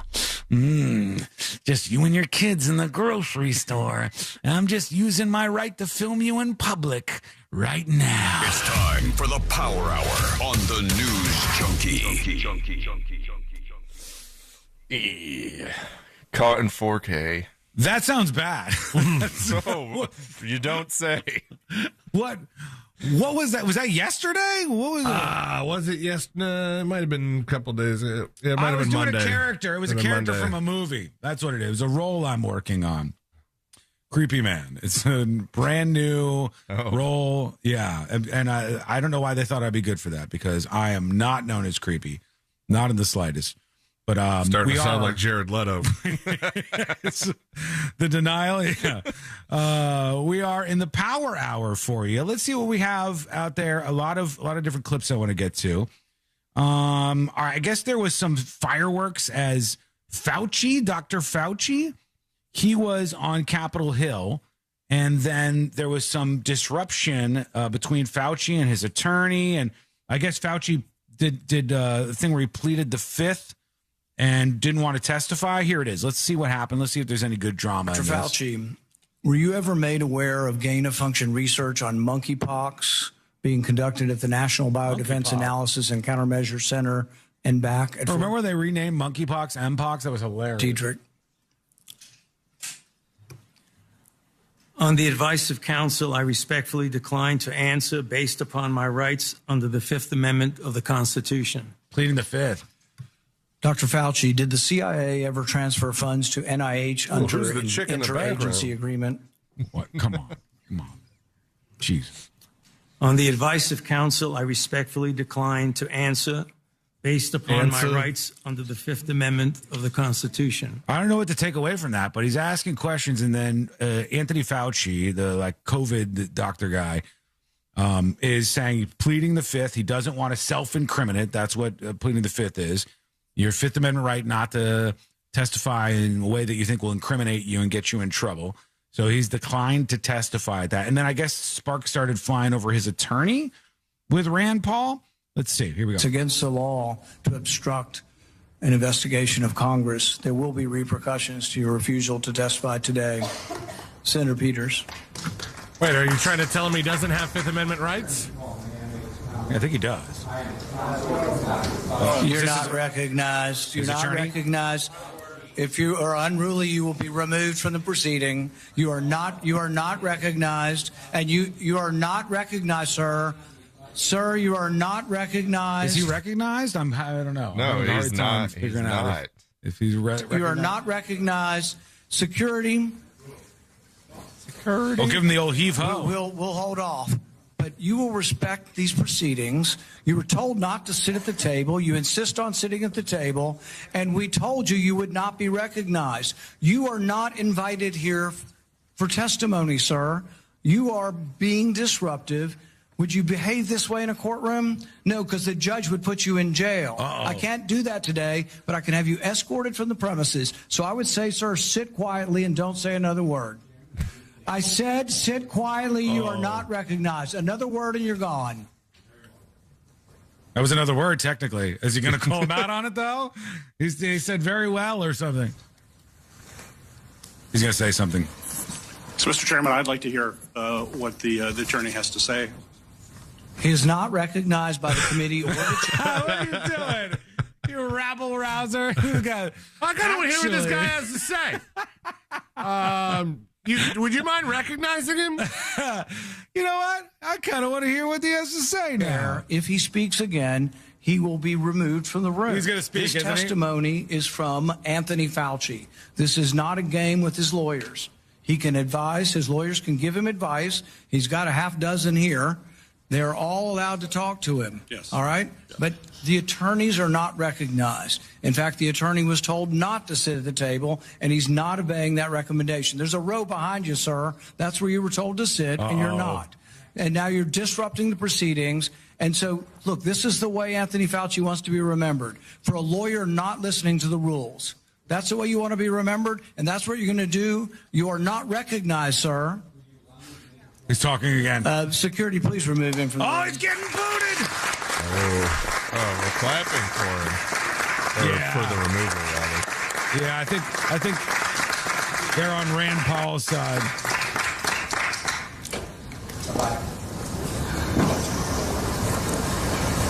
Oh, he's slowly putting all this stuff in the bag. That's when you take a little longer than you need to. You're like, just got to put my stuff in my bag and I'll leave. You don't have to heave-ho me out of here. Everything's going to be fine. His little leather attaché. Pose for the dramatic expulsion photo. There they go. They hauled him out. So I guess that went down. I don't know if we learned anything, but I know that there were some other clips going around. I wanted to get to these too. Did you guys see any of the clips from the Lindsey Graham funeral? Yes. One of the ones that stuck out to me, I don't know if you saw this, Elaine. I saw the one of what's his nuts kind of verbally filleting Trump on the Oh, really? Yeah. The one that I saw was Trump gave out his cell phone number again at his funeral.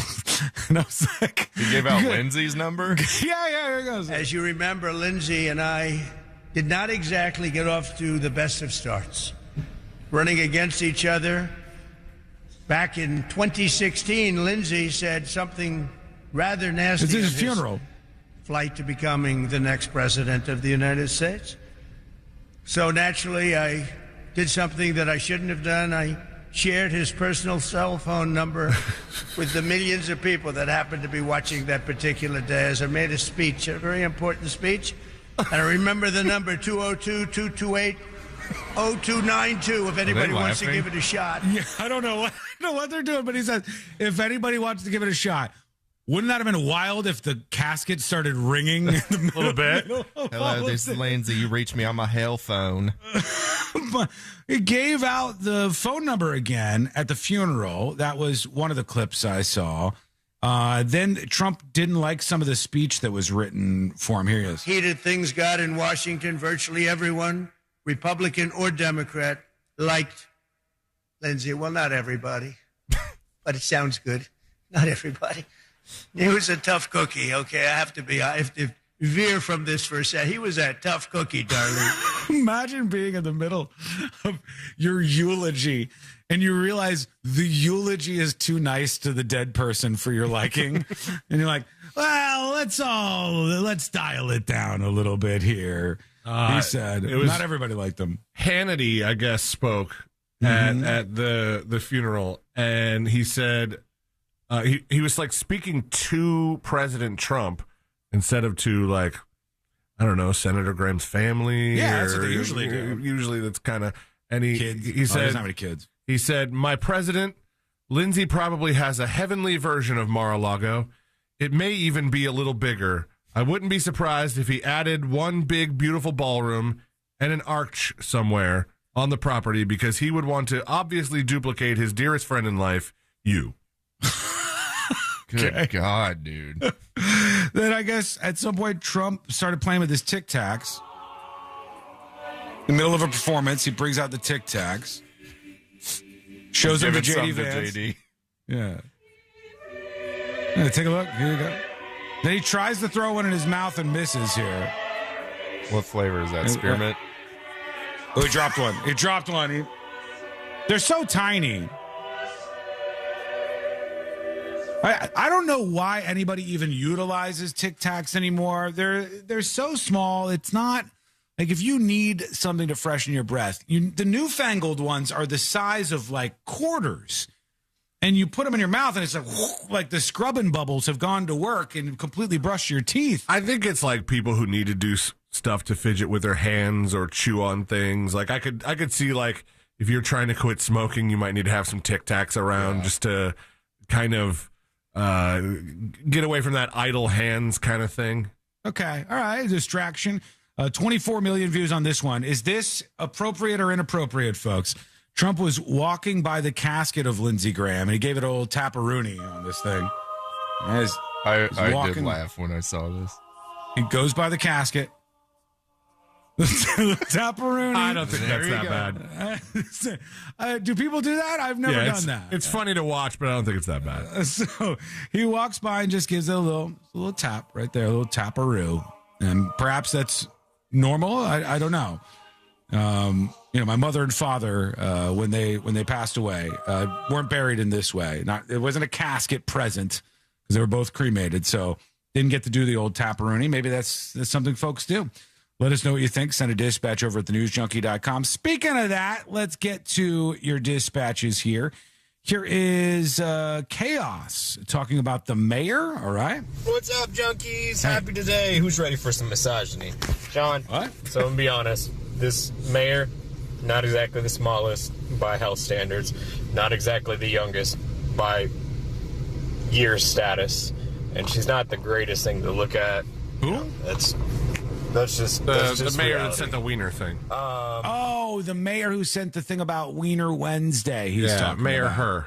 So he's saying because she's ugly, that's why they called it sexual harassment? I don't know. I haven't seen her. I didn't even look at the lady. I just knew the story and those basic details. They said the mayor sent a text message that said Happy Wiener Wednesday, and now she's being accused of sexual harassment, which I thought was kind of stupid. I still think is stupid. Melissa. She said, Happy Wiener Wednesday. Wish I was having hot dog emoji with you all on 6 today. And then followed it up with the picture of the baby with the guy's head superimposed on it. And that's when it said, when she wraps you up in her blanket after you gave her a good wienering with 2 laughing emojis. So that's a little edgy. It's a little edgy, but it's not that big of a deal. It's the sexual harassment over the. Melissa sends in a Rate My Blank. Our Rate My Blank for this week, you still have Thursday and Friday to get your entries in. Our Rate My Blank is Rate My Mess. She says, here's my workshop. Take a look at this. It's pretty messy. It's a little messy. You got a nice 4-wheeler over here. I see with crap piled on top of it because you're running out of crap space. That's true. You can't even enjoy your 4-wheeler. Maybe it doesn't run. Oh, because it's more junk. It's just more junk that she has stacked up. All right, well, that's another entry here. If you've got a good one, if your car is a mess, if your house is a mess, if your office is a mess, take a picture of it and send it in as an entry or do a video. That's what won last week. What's your car looking like these days, Josh? Pretty clean. Yeah. Not like it used to. Oh, when we first met Josh, he had a. Was it bad? He had it was bad. He had a car like mine was when I was his age. Mm-hmm. Like you have that age where your car's just kind of like you kind of live out of it. Throw all fast food junk all over the place. T-shirts, cups, Right. All right, quick break. When we come back, we'll see if we get any more entries on that. It's Rate My Blank, Rate My Mess. And if yours is the messiest of all, you'll be a winner. We'll give you some great prizes this week. We'll do a grab bag segment with some more clips that I wanted to work in. We'll try to work in a pick aside if we have time in the power hour as that rolls on. That's all coming up next on the News Junkie. Real Radio is on Instagram Stand by, folks. Quick live read. I'm going to drill this live read. Quick live read, and we're back.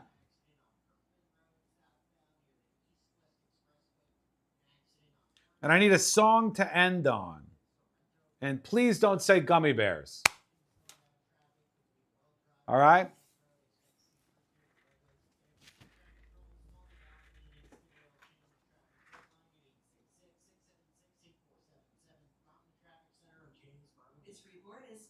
All right. Quick live read. Here we go. An instant oil change traffic tip line at 866-676-8477. From the traffic center, I'm James Birmingham. This report is sponsored by Capital One Bank. What's in your wallet? Capital One offers no fees or minimums on checking accounts. And most Capital One cafes are open 7 days a week to assist with your banking needs. What's in your wallet? Terms apply. See CapitalOne.com/bank. Capital One N.A. member FDIC. Quick check, 91 degrees. 91 degrees. It's a little warm out there, and you need to make sure that you're treating yourself by making sure your air conditioning is running as best as it possibly can. That saves you on your power bill. That's one good thing to do for yourself. But it also saves you on just keeping yourself comfortable. You deserve that much. Mills Air is a fair, honest, locally owned and operated, family owned and operated, does it by the book, does it the right way kind of AC company. They're going to help you out with your air conditioner, get it up and running, your HVAC unit, whatever you want to call it. They can get you huge rebates if you got to get a new Carrier unit. One of these Carrier ACs can save you big on your power bills. And they're a Carrier factory authorized dealer at Mills Air. So no matter what kind of AC you have or want or need help with, Mills Air is going to help you out when you dial up 407-277-1159. That's 407-277-1159. All right, we're back. We are back. We're not closing on the Captain Planet song.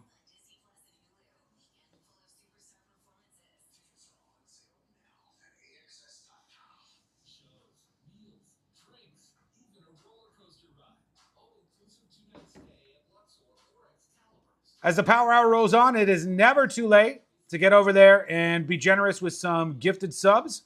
Click the button, click the gift button, just like our friend R. Willie B with the 8 gifted subscriptions. R. Willie, excellent. Big support from the Wilster. Great R. Willerino.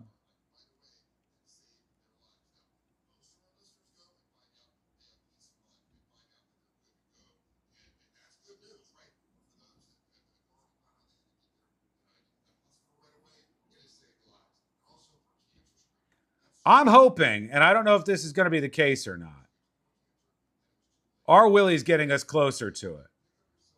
But I'm hoping that we'll be able to get to 25% of the independence goal for this show. We passed 20%. We're on our way to 25%. We're only a handful away from getting to that mark. And that would mean, like, if the thermometer that you draw on the fundraising thing, it would be about a quarter full to where we could go, I heart Schmy heart. We don't need corporate radio anymore. We've broken through and we've set this up so we're going to be able to do whatever we want. No questions asked, no FCC, no suits, no rules, just right.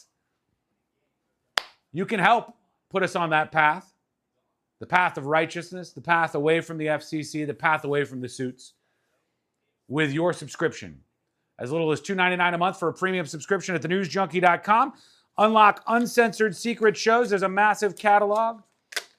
You get a always active feature, See It Now, and a whole bunch more. 30 Seconds to Mars, that seems in poor taste, isn't it? I just tried to sell my old neighbor into buying a subscription. He listens to the show. Keep pushing. Keep pushing. I'm giving today's show 12 out of 10 for your DUI sobriety test. For mine, you make it sound like I did it. How long are you supposed to hold your foot out for the DUI sobriety test? It's harder than you think. Is it like 10 1,000? Ready? 1 1,000, 2 1,000, 3 1,000, 4 1,000, 5 1,000, 6 1,000, 7 1,000, 8 1,000, 9 1,000, 10 1,000. Boom. Single Rider says, are you planning on getting laid off?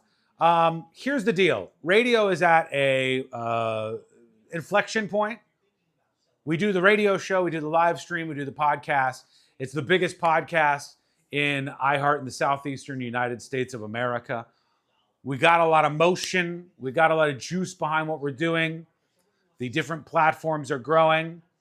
But the goal is to ride my current contract out to the end, get on as many stations as we can. More news about that coming beforehand. Get to as many people as possible. And then break through to freedom and independence. I think that's the long-term goal for any show. Any show that's doing anything right now, you got to break free of the suits. That's what I think. And we're doing really well. So if you want to support this mission, subscribe to Secret Shows. This is as little as $2.99 a month. And when you subscribe, you can pick up either a random magnet or other merch items from the show, stickers, pins, limited edition stuff. If you are already a subscriber, then gift other listeners Secret Shows access, and that helps out as well. Why rely on someone else when you can do it yourself? True, yo mama. True. When does the current contract end? Less than 3 years. And I hope that we're going to be at that 100% by 3 years from now. We're doing good. We're at 25% already. The suits are the only reason I tune in. Lies. I don't believe a word you're saying, sir. The Power Hour rolls on. Hold on to your butts. Here we go. Candidate within the first day. ZipRecruiter, the smartest way to hire. And right now, you can try ZipRecruiter for free. That's right, free at ZipRecruiter.com/free. That's ZipRecruiter.com/free. ZipRecruiter.com/free. ZipRecruiter. Why do you love movies? Is it the emotion, the spectacle, the escapism? On Raiders of the Lost podcast, we explore cinema like no one else, including huge interviews with stars like Ryan Gosling on Project Hail Mary. It was like the Jaws shark. Didn't always work, came with its own problems. That's what made it great. The heart of the movie is Rocky and Grace, and their friendship is hard-earned. Open your free iHeartRadio app, search Raiders of the Lost podcast, and listen now. Trajan Wealth, your trusted local fiduciary advisor. Visit TrajanWealth.com. Real Radio has your chance to win $1,000. Just enter this nationwide keyword on our website. Check. CHECK. Check. Enter it now at realradio.fm and answer your phone if you get the call. Good luck.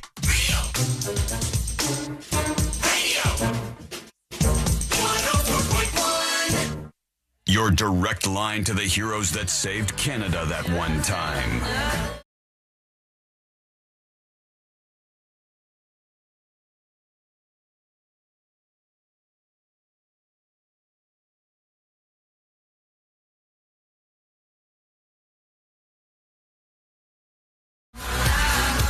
And we must get to them. You can join us on the show before we wrap everything up on a Wednesday with your emails, your dispatches, and all the rest here over at thenewsjunkie.com. Let's see. Let me just refresh this for the latest. And this is an email from Ashley to tips@thenewsjunkie.com. Hey there, Ashley says, I think Josh should have a segment when he comes on the show. It seems like he doesn't talk enough. Maybe have him do a segment about a crazy neighbor story in the news or something like that. Just an idea. Love you. Happy hump day. Don't say happy hump day. Don't say happy hump day. Wow. That does bring me to our harassment. Brand new segment, Crazy Neighbor Stories in the News with Joshua Fowler, everybody. All right. That's right. That's right. Hold on. I have to make it more fanfare. There we go. We could get a segment for Josh at some point in time here. I mean, he's done my pay grade. He's done so well at segments before. When he's done them, people love to hear more from Josh. I'm sure you will. Except that one guy, Angela. Who is he on the texting service? Yeah, I've heard from him for over a decade now. Oh, that guy. Well, no, I would argue that guy loves you more than any of the other guys. He's a P1 listener. Yeah, I would not say that guy necessarily hates you. I would say that I would, if anything, be worried. Batman needs the Joker and the Joker needs Batman. So True. Very much so. Angela says to tipsofthenewsjunkie.com, and she's in the health industry, I guess, here. She says, you got to see the Josh Hawley Fauci clip from today. I see a clip that's getting attention of those two. There's got to be plenty of them because I just saw on the news, on the lower third while I was walking out during the last break, that he took the fifth over 100 times. Oh, did he? And so, did he answer any questions? I'm not sure which, if any, he answered, but all these memes that I've been seeing of Fauci being the Chappelle Show character, like, I plead the fifth, 1, 2, 3, 4, fifth. That's basically what Fauci's been doing. I'll tell you, my thoughts on Fauci is I think he's just like a nerd. I think he's like an epidemiologist kind of nerd guy who I think maybe got a little power hungry and whatnot. But I think he probably believed a lot of the stuff he was saying. I think a lot of these people at that time, when they were talking about lockdowns and all this stuff, I think a lot of those people genuinely believed that those were the best ideas. And then it went too far for a lot of people. I don't know. Maybe there's a lot of stuff I'm missing on this. I'm not very deep on the Fauci drama. I don't pay a lot of attention to it. But I know that he pleaded the fifth. And I know that when he pleaded the fifth, he did it how many times, C-Lane? It said 100 plus on the lower third earlier. Maybe he answers some questions here. This is the one she was talking about. You know what I can't quite figure out is that why you were so obsessed with it, because you're already rich. I mean, and your scheme worked here. I mean, your net worth now is north of $12 million.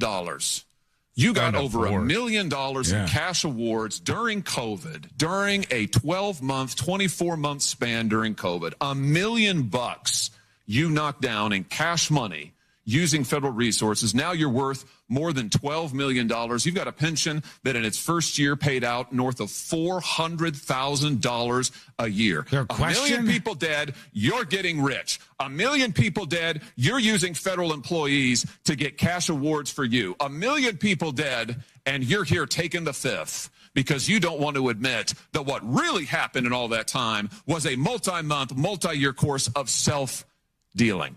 Isn't that true, Dr. Fauci?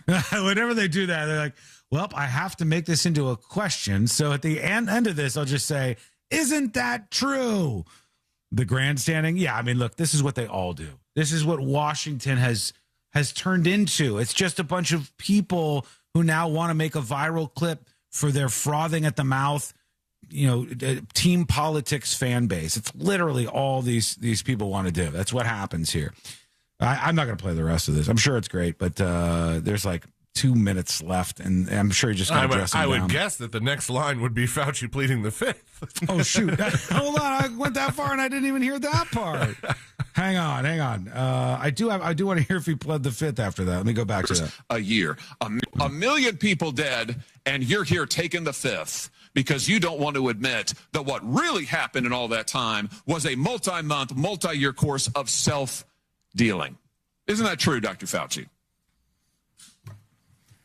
On the advice of counsel, I respectfully decline to answer based upon my rights under the Fifth Amendment to the Constitution. Yeah, well, he looks so sad over there. He's like, oh, turn the microphone on. And under the advice of counsel. I mean, after the first, 30 to 40 of those, can we just shorten that? Like, I think the Chappelle skit had one thing going for it, that for trials like these, or for whatever, like proceedings like these, is that towards the end the guy just was like fifth. Plead the fifth. Yeah, pleading the fifth seems weird. I don't understand why you wouldn't just kind of answer those questions, but maybe that says something. I don't know. That's the advice of counsel, Sean. Yeah, somebody says you got to see this. Tell me if this video is legit. All right, there's some woman. No, it is not. Hold on, do I need to go back to the beginning? Let's see, I missed a couple of seconds. I married my brother. Yes, we have 2 kids together. Say it. No, it is not incest because we don't think it is. We simply just don't think it is. And we are going to continue to stay together and married because we've been this way for years. So what is the point on changing it up? our kids. This has got to be fake. That's like not even legal in any state, I don't think. Yeah, we're married, she said, to her brother, and they have 2 kids. There might be one, but I really don't want to put that in my ChatGPT history. I'll do it. People are so desperate for online attention with stuff like this. That's what I think this is. Already know. They are also really young, so they don't know any different. Okay, they're gonna. So They really love Uncle Daddy and Aunt Mommy. They are too young. Also, like, what's the point? Why would we want to change it up just because of blood? You know what I'm saying? Like, sure. Well, you know what's the big deal? She's going into like a Jerry Seinfeld type bit. Like, what's the big deal here? So what? My kids are sibling cousins. What's the problem? We've gone this far into it. Email her. I would suggest that this is probably bait. That's my guess. I'm thinking this is bait. I don't think this woman's really married to her brother and has kids with him, but maybe we'll keep an eye on it. Maybe it starts getting some traction out there. All right, what we're going to do now, quick break. We'll come back. We'll do the final dispatches, stories that didn't make the cut. And today I learned to wrap everything up for a Wednesday. That's coming up next on the News Junkie. Real radio is the Jim Colbert Show. Epic treasure hunters are looking for pirate treasure. Arr, plunder me booty. No, do not mark that, Jack. Hello, hello, hello, hello. Welcome to the show. Welcome behind the scenes. Oh, shoot. I don't have a song to end on. Quickly. I need a song to end on. I'll ask Sealand. Sealand, I need an emergency song to end on.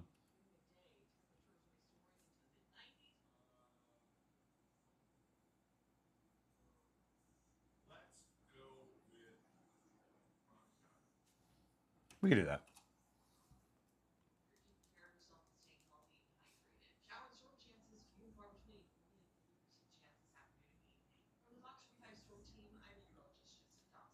Modest Yahoo, he says. Isn't he a JEW?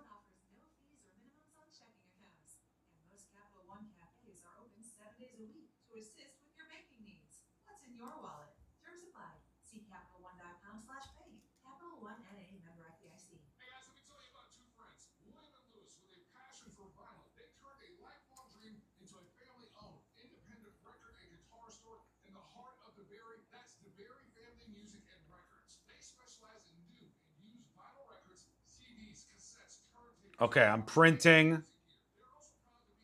Now, what Modest Yahoo song?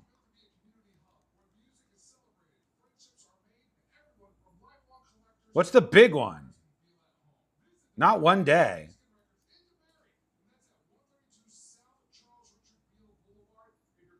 King Without a Crown?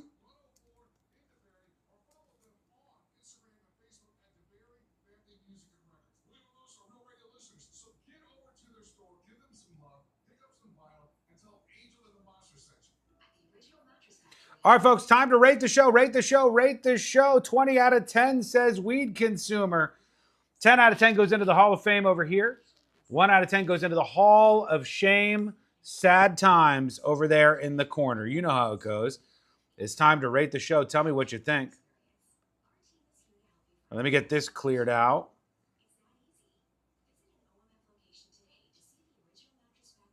Ten snakes in her bush out of 10. All right.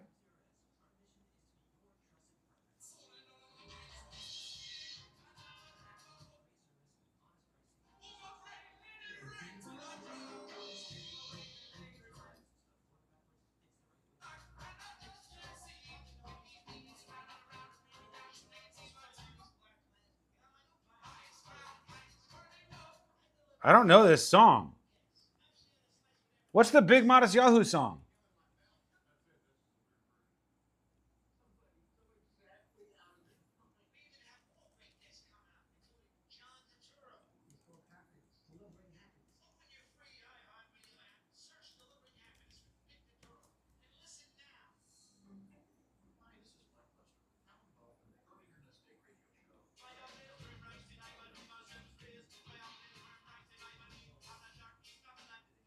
Is that it?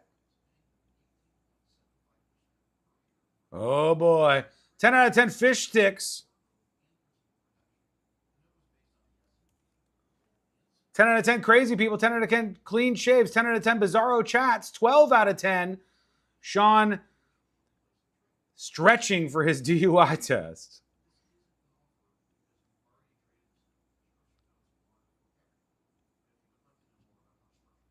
All right.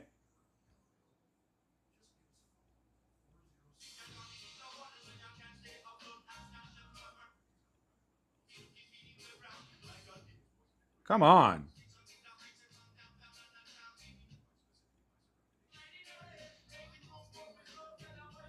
Where is the freaking catchy part?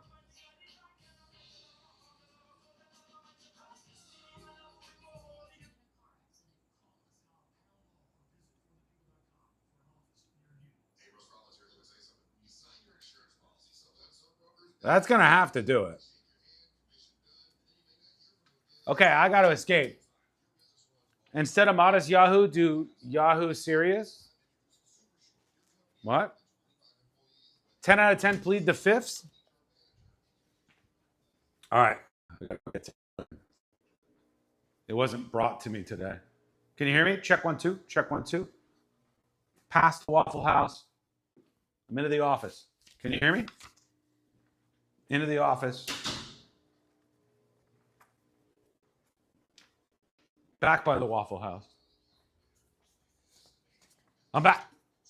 Could you hear me the whole time?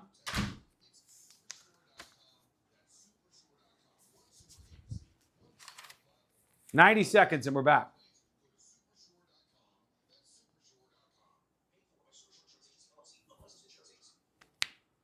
All right, time to go listen to adults get berated about their terrible financial choices. Is that Caleb, what's his name? Caleb Crawdad?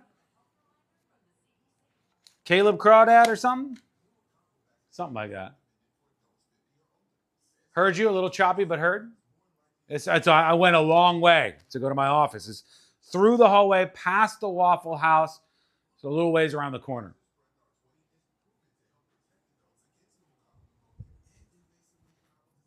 One minute. Thank you all. God bless you. Thank you for all the gifted subscriptions. Now's the time to support the show. Go to thenewsjunkie.com. Subscribe for as little as $2.99 if you haven't already. You can gift around the clock over at thenewsjunkie.com. Chatter of the day, Bootsy for her video drone action. I didn't really see it, but, I believe her. Thank you, and have a great day. Stay gold. Or talk to your doctor or pharmacist. I'm on Prevnar20.com now, scheduling my appointment. Good idea. And happy 50th. What if we told you Matt Damon was screaming on set to get his voice weather-worn for The Odyssey? From the TikTok Podcast Network, Raiders of the Lost Podcast has the whole story about the biggest movies of the summer. Download the iHeartRadio app and search Raiders of the Lost Podcast now. Make sure your family is well taken care of with life insurance. Protect your phones, laptops, and more with electronic device insurance. And cover your furry friends with pet health insurance. Round out your protection with life, phone, and pet health insurance from Progressive Insurance. Save every day at Headquarter Hyundai. We've dropped prices on acres of new Hyundais. Visit headquarterhyundai.com. Real Radio 104.1. Join the show. Send your dispatch now at thenewsjunkie.com. This